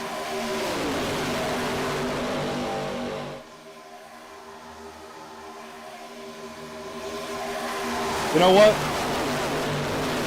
First race night of Season 6. Let's do some Pit Stop TV Sounds of the Sim.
And caution 1 of the night, at least here in this shootout race, comes out for a few cars towards the back. Jourdain White, one of them. Cameron Taylor, another. Taylor's wadded up. Jourdain's wadded up. Kyle Clank may be involved. Evan Patinko towards the back of this group as well. He's got what looks to be maybe a little bit of damage. He may have also just checked up to miss it. Let's fall back here. The 83 car certainly was involved. And we can see just how that happened. You see the 42 left side of the screen. He was maybe where this all started, considering he's a few rows ahead. So watch Cameron Taylor there in the 42 car. Top lane, Northern Lights on that Toyota Camry. To the top side with Stephen Borbell. It was not communicated apparently to Taylor. Wow, Dakota Bly shot Jourdain White into all of that.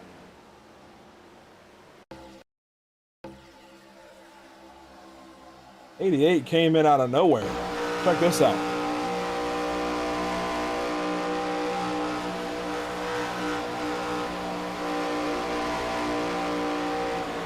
Jourdain tried checking up. Boom! I mean, Jourdain got launched. Catapult style off of the 88's nose. Already, though, about a third of the race complete here after that brief Sounds of the Sim segment. You see they were getting 3 wide there as well with Moyer and White. Orwell just trying to go somewhere on the top side. He had Perkins behind him, and boy, that did not go well at all. Patinko, oh, they might have just gotten through it. Let's see that now for the 81 car.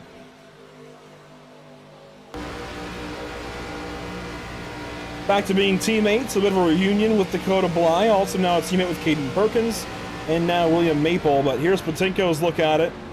Try to chatter those rears, get it stopped, check up. Clank might have just touched him. Wow. That is Murtis mega miss if I've ever seen it for each of those 3 drivers. Let's see this now for Clank.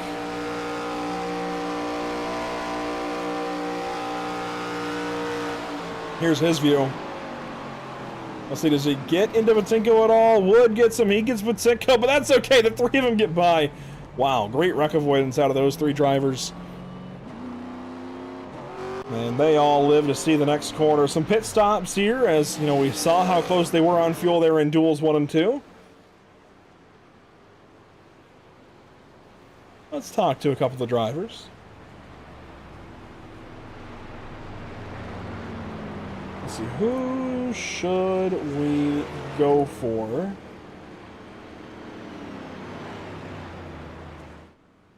Target acquired. Let's go ahead and bring in Kyle Clank, the number 31 car. And Kyle, that was, I know that the car is yellow, but I think it's a new shade on the inside. What happened there?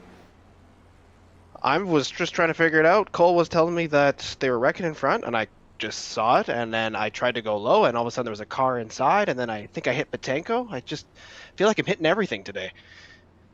Yeah, Duels 1 and 2 both were a little bit crazy, but I think everybody... it probably feels better now that, one race is in the books. We get some of the jitters out for next week's points race right back here at Daytona. And, of course, you're no longer a series rookie. I know you've been around on iRacing for a little bit now, but what's it like now going into your second season here with these guys, knowing them a bit more and being a little more, I guess, up to speed with everybody? It feels a little bit better, although there's a few new guys in here. The pack feels a little bit bigger than the last race I ran. And sorry, I got to come down pit road here because I did forget my pit stall. And yeah, it just feels a little bit same, but a little bit different. And we're still feeling each other out. That's exactly it, right? Feeling each other out. Trying to just get an idea of how certain guys are going to race, maybe who to work with next week, who to avoid. Obviously, you want to go with teammates, and you guys have a new one out there at Synergy. I guess, were you I think you were pretty much racing with them, working with them last season, right? But officially now working with Cole Lewis and Dan Stockaro for sure, and you've brought an extra one in. How's that going for you guys? It was nice working with Eric today. Yeah, he's the new one. He came, we practiced this morning, and then I don't know what happened to him, actually. He kind of dipped out. I think he had maybe some family matters to get to, but it was nice to get to know him in practice, and I wish we would have got to race together, but I guess we'll have to wait until next week. And he is a BRB veteran, too. He raced back in, I believe, seasons 2, 3, maybe even season 4, if memory serves me correct, but season 6 now. Can you believe we're starting to get up into these higher numbers? Tennis on the way. Obviously, hockey impacted your season last time around. It kind of kept you out of the championship fight, but do we foresee any hockey issues this season? I hope it doesn't collide, but it still could. So we just gotta hope the schedule or the hockey gods are on the same side as the racing gods, and we'll see what comes out. I wonder, is there anything you can transfer between hockey and racing? Any lessons, even just patience, stamina, anything you can transfer between hockey and sim racing? Well, because I'm a goalie, I think it helps the focus aspect and just trying to keep your head, just stay level-headed and in the game. Because it seems like racing is just you got to get in that consistent flow, and same with being a goalie. You just kind of got to be on it the whole time, because you never know when the next shot's coming, and you never know when the next wreck is coming in racing. So I think that those skills kind of transfer. Hey, best of luck here on this restart. Hopefully we're talking to you later. Thank you very much. Move him back up to his teammate, Cole Lewis. Here we go. Restart zone for Scott Fritz. Just over a third of the race complete. 11 complete out of 30. Here we go. Green flag again at Daytona.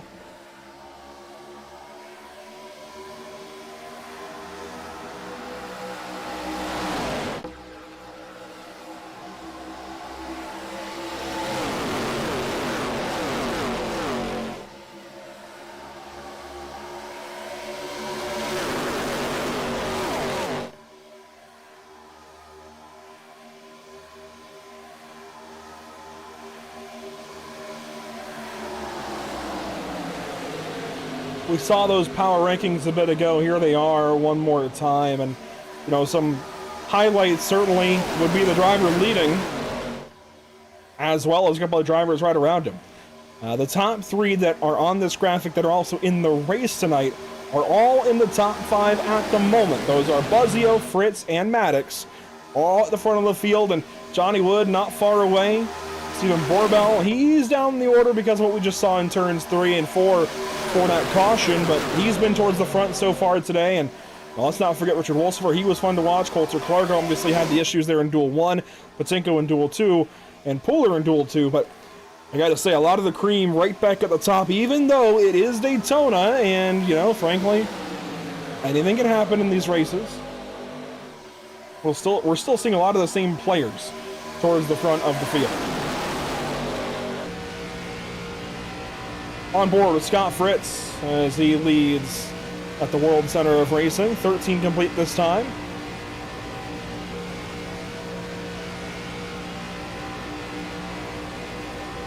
I gotta say, I talked about it in last night's race for the Nora Retro Cup Series. I love shorter plate races. There's so much more, I think, excitement throughout the field, so much more urgency. There's no time to wait around. You get one caution like we got, and you're good on fuel pretty much to the end, right? So there's just a lot less worry out there about some of the things you might worry about at a place like, I don't know, Miami or Texas or Kansas, any of those other, I guess, regular tracks, right? So it makes it its own kind of thing as Buzzio's around off the nose of Zach Maddox. Oh, in the air, Kevin Baumler. He gets set back down, but a wild ride for just about the entire field.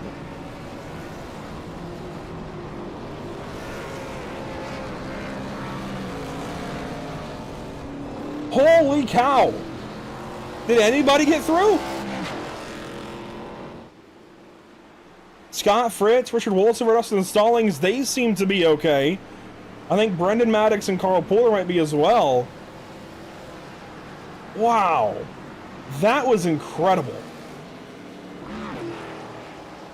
That was a kickflip back over for Kevin Baumler. I've never seen anything quite like that. Check this out. From the tower, he's middle lane, they crash there ahead. He goes up, and wow, set right back down by Kenny, who smashes the inside wall about as hard as you possibly could. Holy cow. That's not one of my typical sayings, holy cow, but it fits. I don't know what else you could say.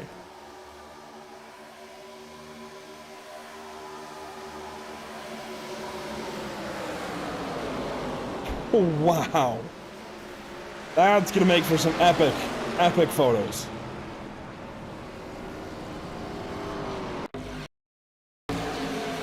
I cannot even wrap my head around that. That is the second car we've seen go over in some respect here tonight, and it gets set right back down. That's incredible.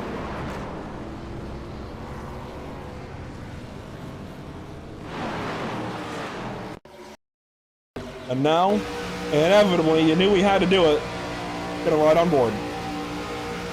Driver's eye point of view for Kevin Baumler as he does a kickflip and sets it back on all four. Oh my gosh. I cannot believe that.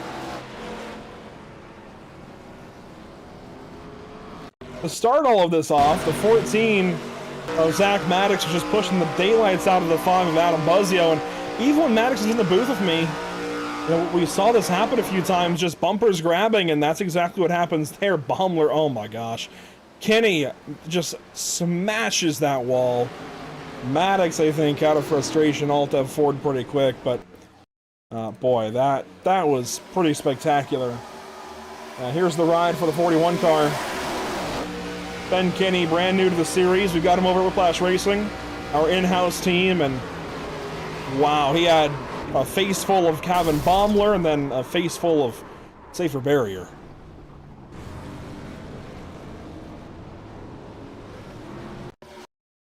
I think this might be one of the more cinematic shots we get all season. Check this out, Kevin Baumler.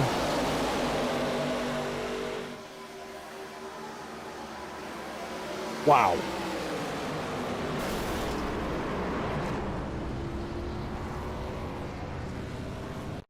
I gotta ask, guys, is this iRacing not top 10 worthy? It feels like it. And it's a 10 car. I mean, that's even more fitting. I mean, I am just in awe.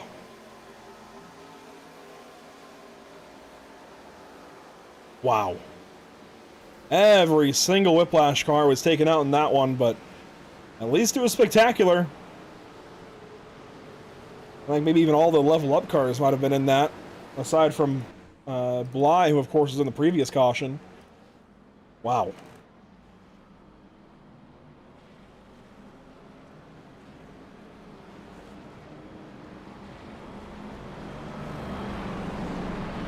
And that puts us right past halfway.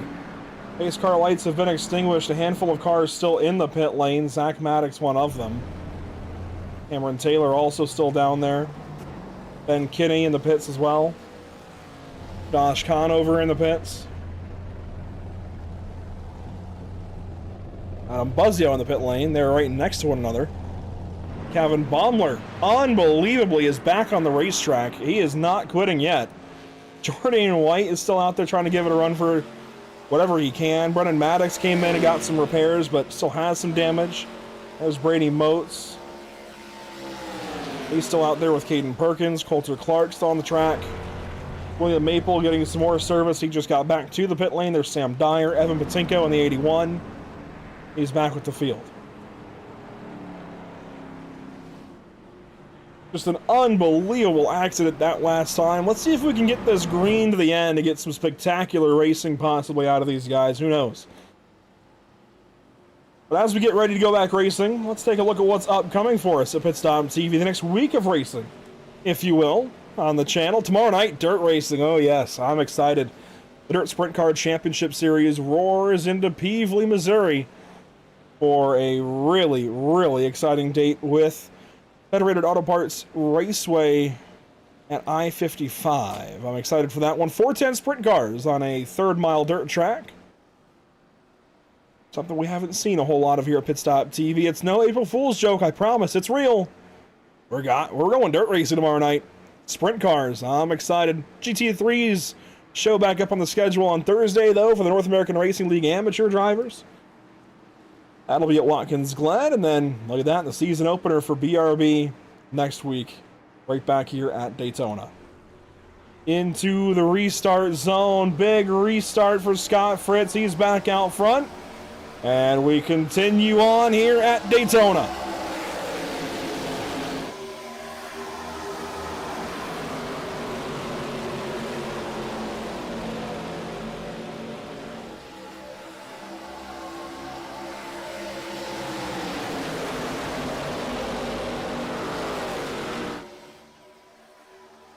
Oh, some bumping and banging, bumping and moving. I was combining words, I guess, there. It'll be 12 to go at the stripe, and these guys are letting it hang. Some bumping, jostling, a little deeper in the pack.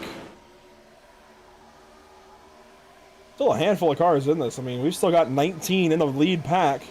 A couple other stragglers trying to get another caution. There's one lap complete off the restart. Dustin Stallings trying to force his way to the front. He grabs the lead at least for a moment.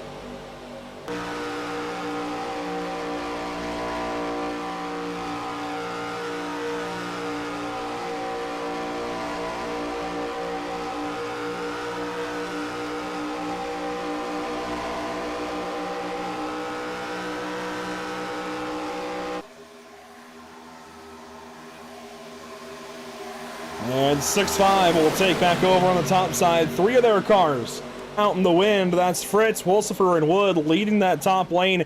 They've got Ronnie Norman, Duel 1 winner, right behind him. Richard Wolsifer, of course, won Duel 2. He's in this lead pack. Norman now going low. He's going to bring Brady Moats along with. And the 6-5 guys are starting to take note, starting to cover that bottom up a little bit.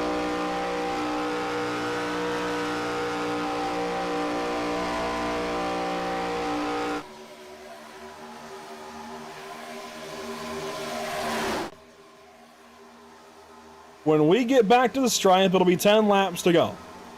As we do so, it's time to think about it.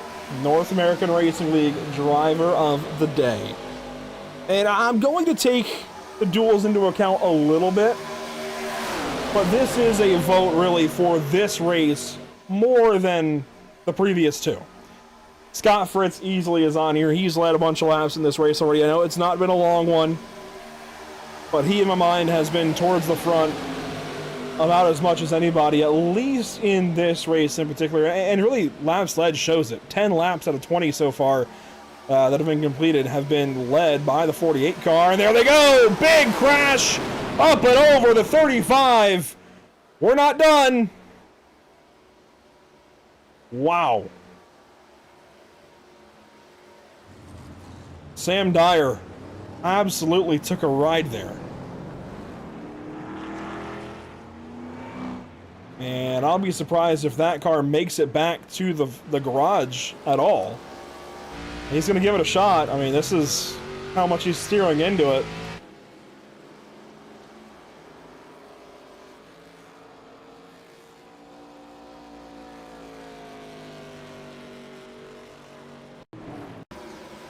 This is another spectacular ride in all of the worst ways.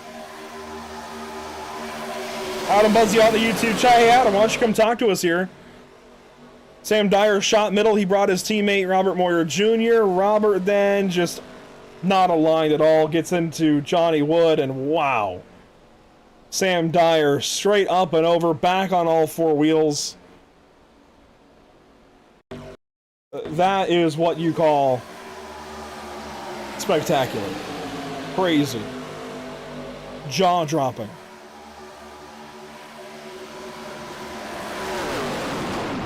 Wow.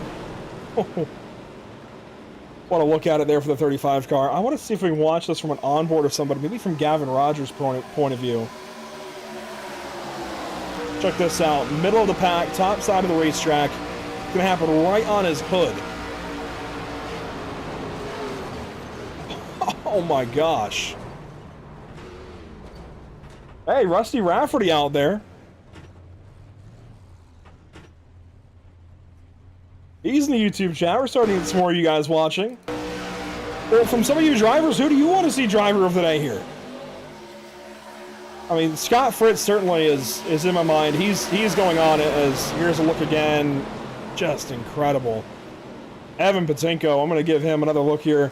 I think he's going to go in for another nomination for Murtis Mega Miss. Check this out. Zach Murtis, if you go back and watch this, this is going to be cool. Right in behind Gavin Rogers, who gets involved in this a little bit. Oh my gosh. I would also go as far as to say that Patinko's in-car is very likely a different color than it started out as, just like Kyle Clank earlier. One more look at this. Ronnie Norman down low, Brady Moats down there, Dustin Stallings, Carl Pooler. They get involved a good bit. Oh, Perkins ends up kind of being the final bump that Moats needed to go around, and that's about that for the 44 and a couple of others.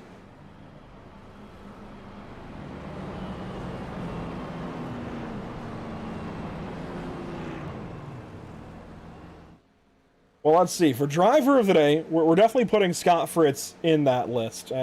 Again, a bunch of laps led here, and he's just adding to them. He pulled the ticker back up with laps led, an AC 12 out of 22 completed, so he's already got most laps led, I think, probably locked down in this race. Certainly on the way to being locked down by the time this caution is up. I think Ronnie Norman deserves a look. I know... I think each duel finish was kind of luck. It ended up being 2v1 for each of the winners. But Ronnie had to be right place, right time, just like Richard did. But I think Scott was a big reason that happened, and Ronnie now putting together a good run again here in this, what do you want to call it? Shootout, clash, whatever. He's also new to these guys. He has run technically before. He has a history in the BRB Racing League way back when in Season 1. He got a couple of starts from, what, 2024 at that point, so we'll give him a nod. I think Stephen Borbell was pretty impactful there in Duel 1. He's an honorable mention, I think. You know what? This race is more or less for fun. Jordan White, I'm going to give him a nod just because he was a good sport about talking to me during green. I completely surprised him, and he was a great sport about that. I talked to him during green. If you missed it in this race, you got to go back and watch it. As far as positions gained, maybe, hey, big gains. Wow, Stallings, Clank, Patinko. You know, I know Dustin has been going through it on iRacing lately. He was pretty open about it. I appreciate this about him last night. In the Nora race, the Nora broadcast, we talked to him mid-race right at the end. And he was a great sport. Pretty open about some of his struggles lately on iRacing, just trying to keep his head in the game. Let's give a nod there to Dustin Stallings. He's got a bunch of spots gained here in this one, and we're just warming back up here for season number 6. We've got a couple of drivers in the waiting room. To heck with it. Let's bring in Zach Maddox. Let's bring in Sam Dyer. We may as well, right, guys? I mean, 5 laps, 6 laps to go here when we go back green. From your experiences, guys, what's it been like? Zach, you were here earlier. Sam, we'll go you first. Oh, what was your question again? Just what's it been like out there with the drafting, and especially in this shootout, it seems like guys just went for it. They certainly have been going for it. It's a lot more of just, you know, we had our waiting game during the duels of saving fuel. Now we get to actually have fun and race, and it has been an incredible time just watching the madness and being part of it. And Zach Maddox, from your perspective, what happened there with Mr. Buzzio? Well, race control said it was netcode. It didn't seem like I was right up on his bumper. I'd hate the cop out of netcode. It was exactly what I was talking about earlier, hitting the bumper wrong, just getting a little squirrely. I did have a little latency spike, and it's still going on. So something's going wrong with the network at home here. Hey, I'll bounce off both of you guys here because we just saw something I want to talk about, especially before we come back points racing next week. Each restart tonight, starts and restarts, the top lane has been getting a massive hole shot. Why do we think that is? Sam, you first. I wish I had a correct answer on that. It just seems like it's the drivers that are more in line with one another and are actually taking off are the ones that are really getting the good launch. There's a couple of guys I know on the inside for my initial launch times. Guys behind me just aren't ready when we go green. And so it seems like it's the guys on the outside just are always ready to giddy up and go. I mean, if you're on the outside, you're the drivers that want to make the passes. I would agree. There you go. 5 laps to go this time by Scott Fritz, still in control. I'm pretty sure he's got most laps left. Let's confirm that. Oh yeah, that lap did it. He's now led half the race with a few stragglers out there. He's got most laps led in this little shootout. But the lead now going to change hands over. Dustin Stallings going to take control with Evan Patinko on his bumper. Borbell behind. A couple of affiliates there. Who do we like for next week's points race? Obviously, whoa, Fritz, hang on to it. Scott down to the apron. He misses the wall. He'll get back in line. But guys, when it comes to the 250 next week, who do we like for that win? Obviously, you can't pick yourselves. I would probably Sam, you know what to do. You pick me, I pick you. I mean, Maverick is always going to be favorites. That team just is, there's so many of you guys out there. I think it's favorites to pick. I think if I had legitimately had to pick, I think Adam is probably my driver to watch out for. I mean, Super Speedways, he's always there, but I think he's probably going to sneak his way ahead if he can find a way to avoid netcode wrecks. I don't disagree with the Adam call. I'm going to go with the guy that's showing out today, Fritz, and maybe anyone there on 6-5. They always, even when they were 2 or 3 car team, find their way to the front of the field and try to control it. And Fritz got that sort of commanding drive to him. So I could very well see him running away. No, well, running away is not the right word. I could see him coming away with the win next week. So I believe there have been 10 total, maybe 11 total super speedway races. I'm looking at some stats real quick. 10 starts is the highest number I see, right? In those 10 races, we have got, and yes, it is 10 total. Yes. We've got only 3 multi-winners. Those are Adam Buzzio, Stephen Borbell, and Dustin Stallings. They each have 2 apiece. But if you look a little deeper in the stats, if you go down to laps led, for example, if I can find the column for it, I know for a fact the 2-car smashes everybody. Laps led, Stephen Borbell has got 249. That's over a quarter of the laps he has run on a super speedway in BRB. Does that mean anything to you guys? Sam, you first, then Zach. Not really. I mean, yes, it's cool that he's got all those numbers, but you really look at some of those earlier seasons, it was all next level. It was dominating, and Steven was that guy that they wanted up front. So it kind of imploded that stat a little bit, but I mean, it certainly is a nice one, I think, for Steven to hold on to. Yeah, I'd say, I mean, it means that he gets up front and he leads the pack. That's historically what I know Steven to do at super speedways, and the risk you run with that is when it comes go time, last few laps, white flag racing, he gets passed up. Now, he does have, you said 2 wins, correct? 2 wins, just like Buzzio and Stallings. So, comes away with some of the wins, but I think it's disproportionate to how much time he spends in the lead here at the super speedways. The other plate winners in this series, before we get the white flag, Ronnie Norman, Brendan Maddox, Dakota Camper, Coulter Clark. Here we go. White flag, this time by for the There goes entire Fritz. field. That middle Fritz lane. through the middle. This is going to get exciting. There goes Stallings into the grass. We're wanting the entire field up here. Everybody just got a piece of that, but the white flag is out. This one's official, and Barbell is gone. Hey, I mean, you talked about stats. Sometimes you need luck, and he proves it once again. Luck is on the side of the 2. He's gone.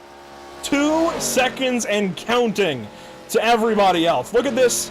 Look at this. This is the last lap of a Daytona race, guys. 2.5 seconds back to second, 10 to third, and growing as Bly is forced up in the outside wall.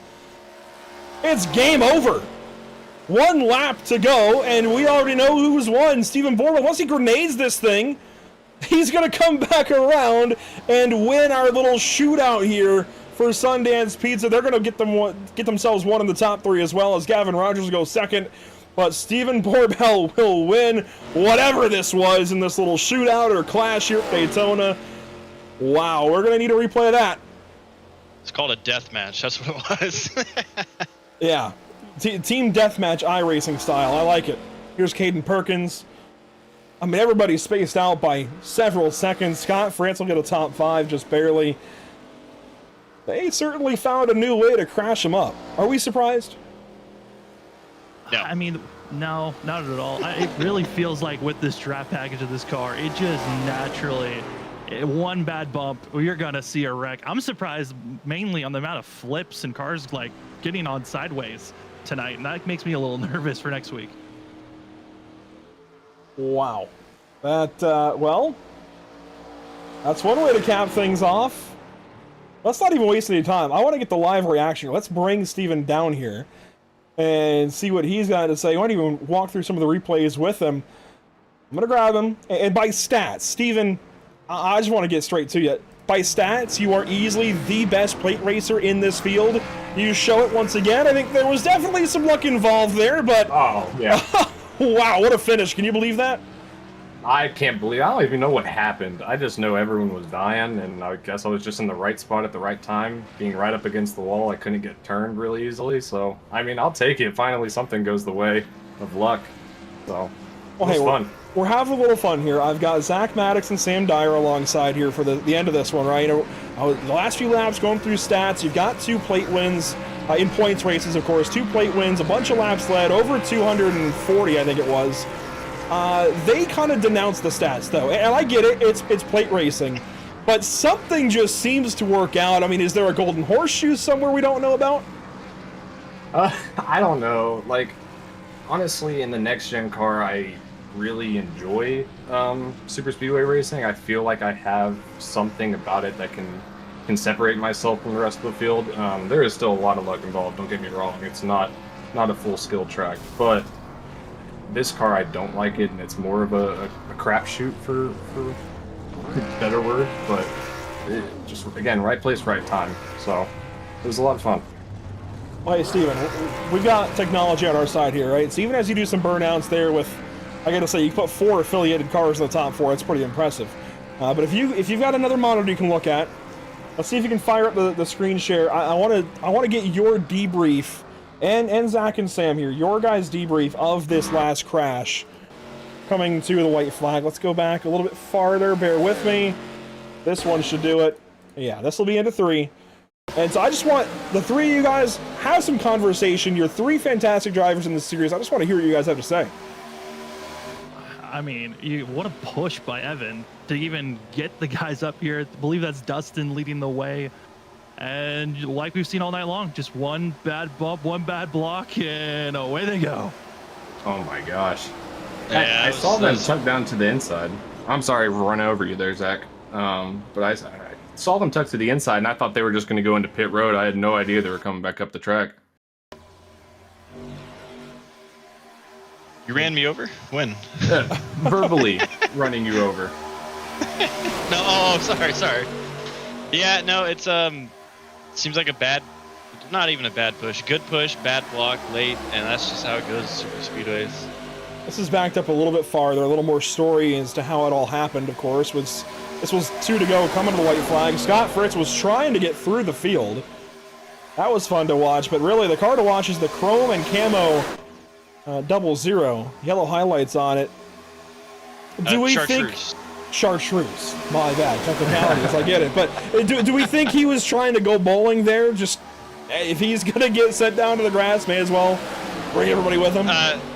It's Daytona. It's an exhibition race. It's pin it to win it, or you're wrecking. That's how it goes. Watch this. Yeah, I mean, That's a strike. Save that thing. There's nowhere else to go but up. Every car in the field. That's easily a strike. Everybody got a 4X. Except the number 2. Oh no, I was in it. Look now, you're driving away. The disgusting You wobbled 2 and car. stayed up. Steven, you got a 4X, right? Yeah. Yeah. I figured. Everybody there got a 4X. That's a strike for Dustin Stallings. That's incredible. I don't think I've ever seen tap there. every car that's in a pack get involved in a crash. I wish this would have happened next week. I hope I didn't use all my luck right there. I want to see this from Jordan's perspective, and we'll get on with the show, but I mean, this is literally everybody getting a 4X. I mean, I felt like he was in the right spot. It just, what? Oh no! Right here. Oh, Brady, no! So I gotta hold the brakes. Right at the end. Jordan, honestly, with how clean the car was there, if he gets through that, let's bring this back one more time. If he gets through this, guys, I think he can pull a draft off of Steven and probably get him by the backstretch. Oh no. If it's not for Brady right here at the end, yeah, he's back in the gas. Yeah, Wow. I can see it. I think we just had another car over.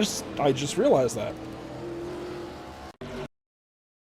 It was one of the white cars. Was it Coulter? Hang on. Here's Coulter Clark. The 6 went up and over somebody, and then right there he... yeah, Coulter Clark. Yeah. Wow. Red Bull gives you wings. New ARCA update gives you wings, apparently.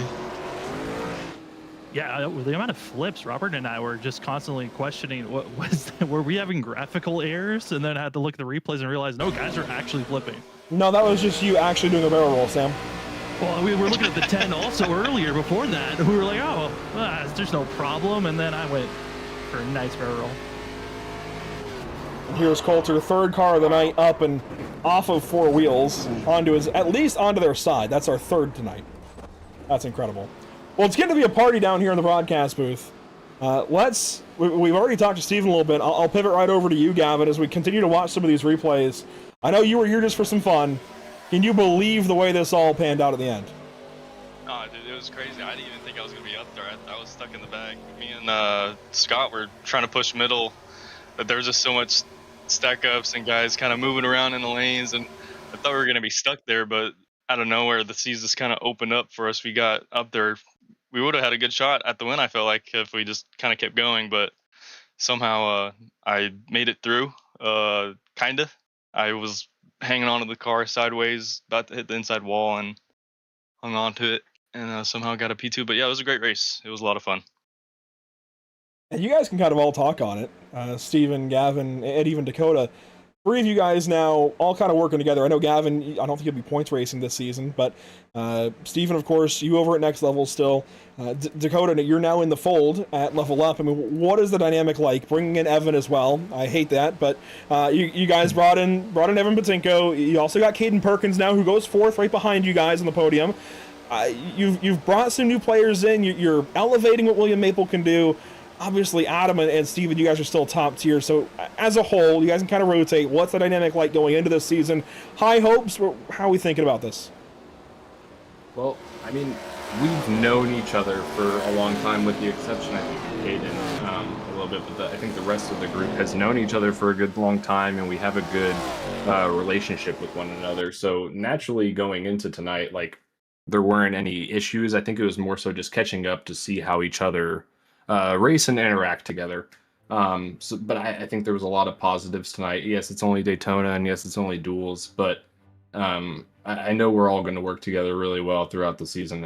I couldn't be more excited and happy to have such great guys on board with us. Sam, we're outnumbered here. A little bit. We need some Couldn't finish the reinforcements. race, but we certainly had our fun. Dakota, what do you have to add, considering you're kind of jumping into the more so development program alongside, one of your friends in Evan Patinko and now Caden Perkins and William Maple? What can you add to that conversation of joining Level Up, as this is a new kind of, endeavor for this group?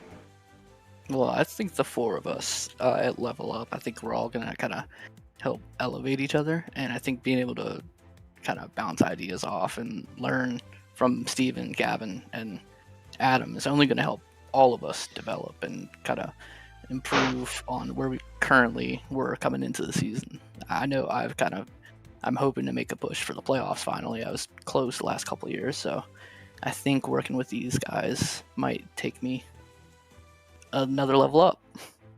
I like it. Well, go ahead. Andrew, I have to nix what you said about the developmental team. We're going into it, and Level Up is going for a team championship right off the bat. We're not expecting any lacking skill there.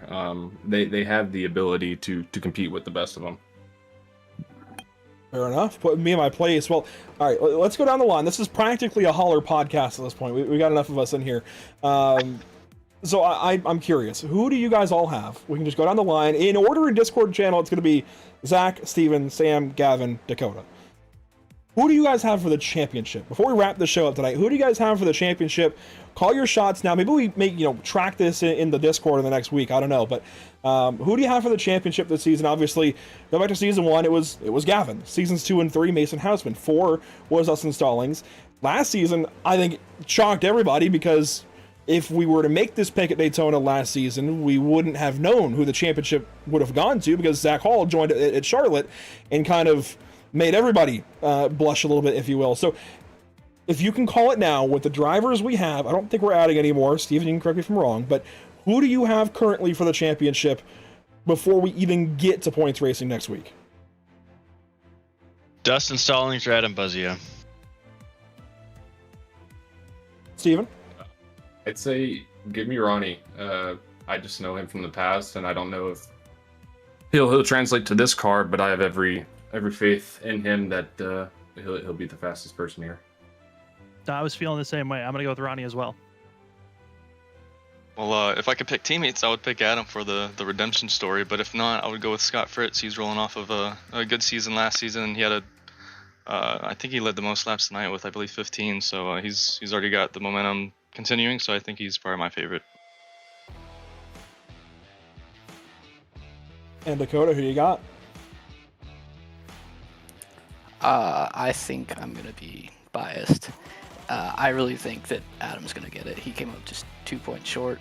I think he's gonna lock in and take that and inspire him to go grab his first. And I'm gonna pull a couple more guys down here really quick and just kind of, again, we may as well podcast this thing for a second. We're gonna get a few more. Sam, we're getting reinforcements. Yeah, we're mixing it up. Yeah. I'm gonna bring in a newcomer even. All right, let's bring them all in. So Robert, William, Brendan, Coulter. We're podcasting at this point, guys. It's a party. Yeah, this is the most we ever had in the broadcast booth. So before we sign off for the night, I'm curious, guys. For the 4 you I just added, we'll go in order: Robert, William, Brendan, Coulter. Who do you guys have to win this championship this season? We just did some picks, and I think we may as well track this in the group at this point. Who do you guys have before we get to points racing next week for this season 6 championship? Well, good question. You can pass me to William if you want to circle back around. Yeah, go ahead. Yeah, because now you just caught me off guard here. William, what say you? He might have stepped away. All right, Brendan, you're up. Oh, me. Okay. Yeah, let's go for Dustin. Okay, on down to Coulter. Who you got? Let's go confident. Let's say me. Why not? Ooh, I like it. Oh, bold call. Robert, who you got? I'm gonna go with Adam. Okay, all right. I'm going to see. This is a shot in the dark. Rev has his mic muted. Maybe he's still at the desk. I don't know.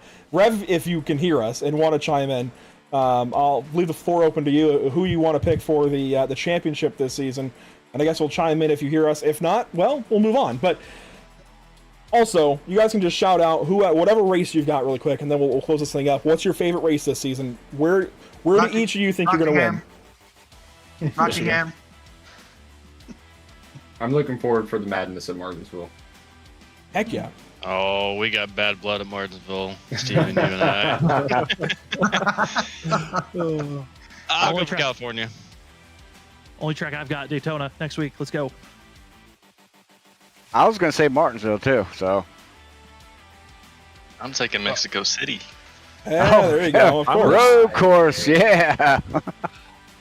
Robert, don't worry. I'll take care of Steven there at Martinsville.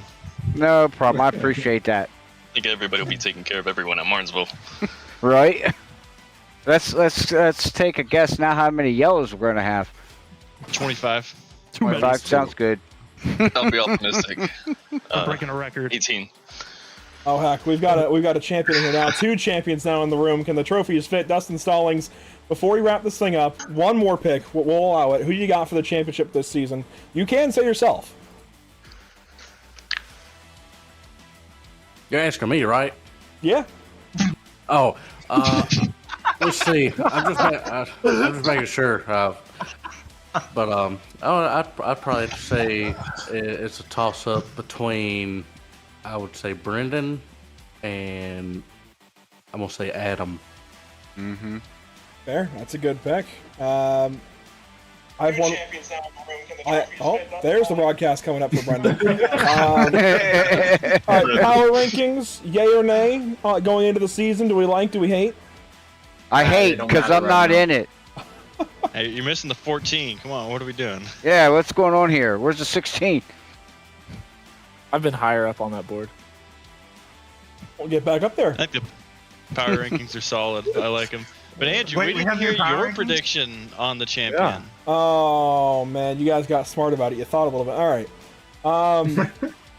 Honestly, well, so I guess I'll ask the Freaky Fast guys that are here. Is Zach returning? I mean, he wasn't here tonight, and I know technically this race was added on after the schedule was announced. Is he just had a conflict? Or?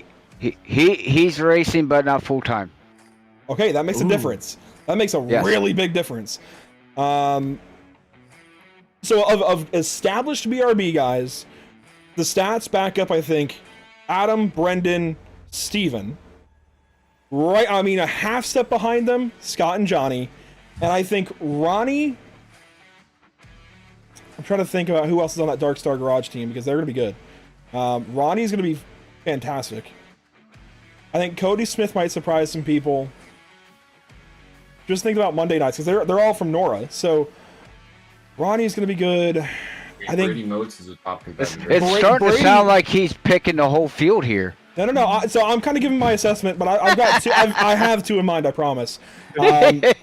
Brady's going to be good, I think. Josh as well. That's Josh Conover. I don't know exactly, and here they are now. They're joining too. Let's wait as well. I don't know how they're going to be in the ARCA car. Frankly, I've only seen them in the Gen 4 really, but.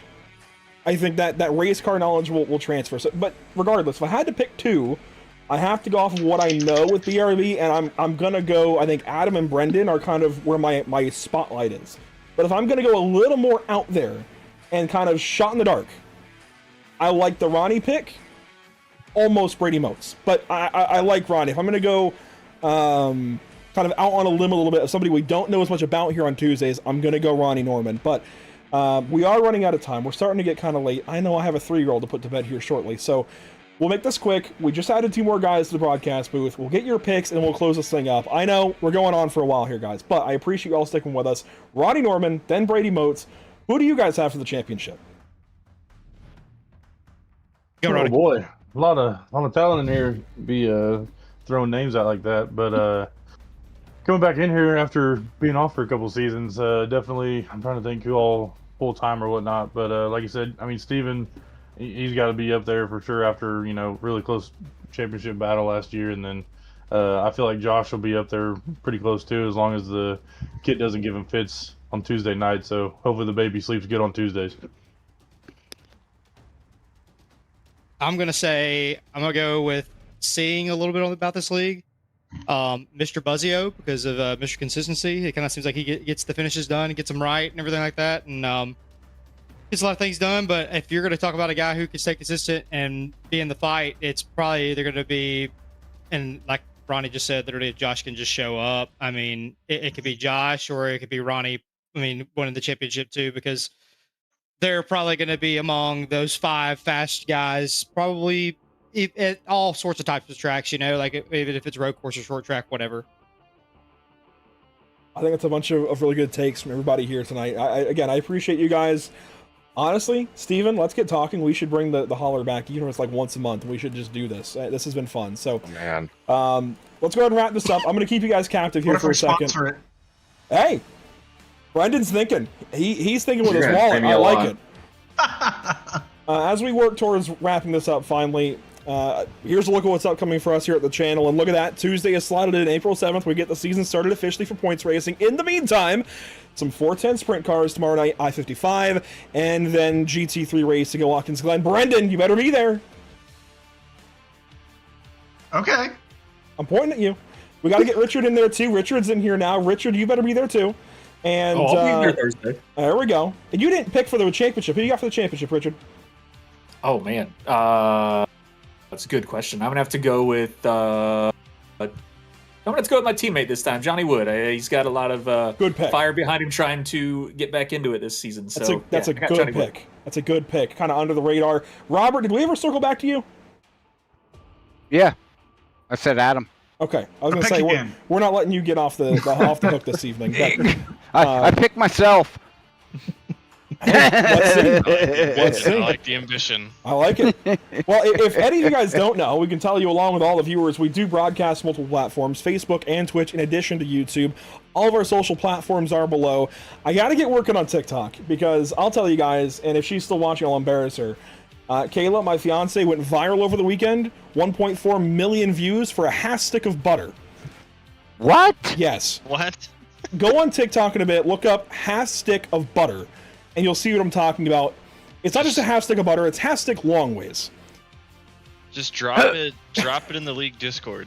I might have to. It's pretty...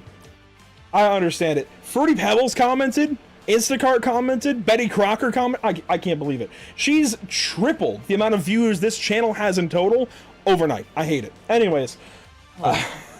Show me the money. Right. All right. But all right. A big thank you as well to our partners with the series. There's a bunch of them. Sundance Pizza, MX Wraps. Can we get a round of applause for each of them partners? Gavin Rogers family with Sundance Pizza, and of course the Maddox brothers with MX Wraps. We appreciate everything they do. In addition to Performance Food Group, Rev. Round of applause to Rev. RevSimShop.com. And of course, Whiplash SimCams and CC's Business. Guys, thank you. This has been fun. We need to do this more often. Any final words for anybody before the season gets started? I mean, this is the most interview time that I think everybody's gotten in one go before. Yeah, Steven, watch you back at Martinsville. Don't forget about it. It'll be fun. Tune in next week. It's going to be fun. Yeah, try to keep all 4 tires on the road at all times, please. There you go. It's hard for you to do, Sam. It's difficult. All right. Well, it's been a party. It's been fun. We got to do this again sometime. Guys, thanks for your time this evening. Best of luck here in Season 6. I'm glad we're back. I'm looking forward to it. Best of luck out there. Race 0 goes to Steven Borbell. It's been fun. Have a great night. We'll see you all next time. Good night.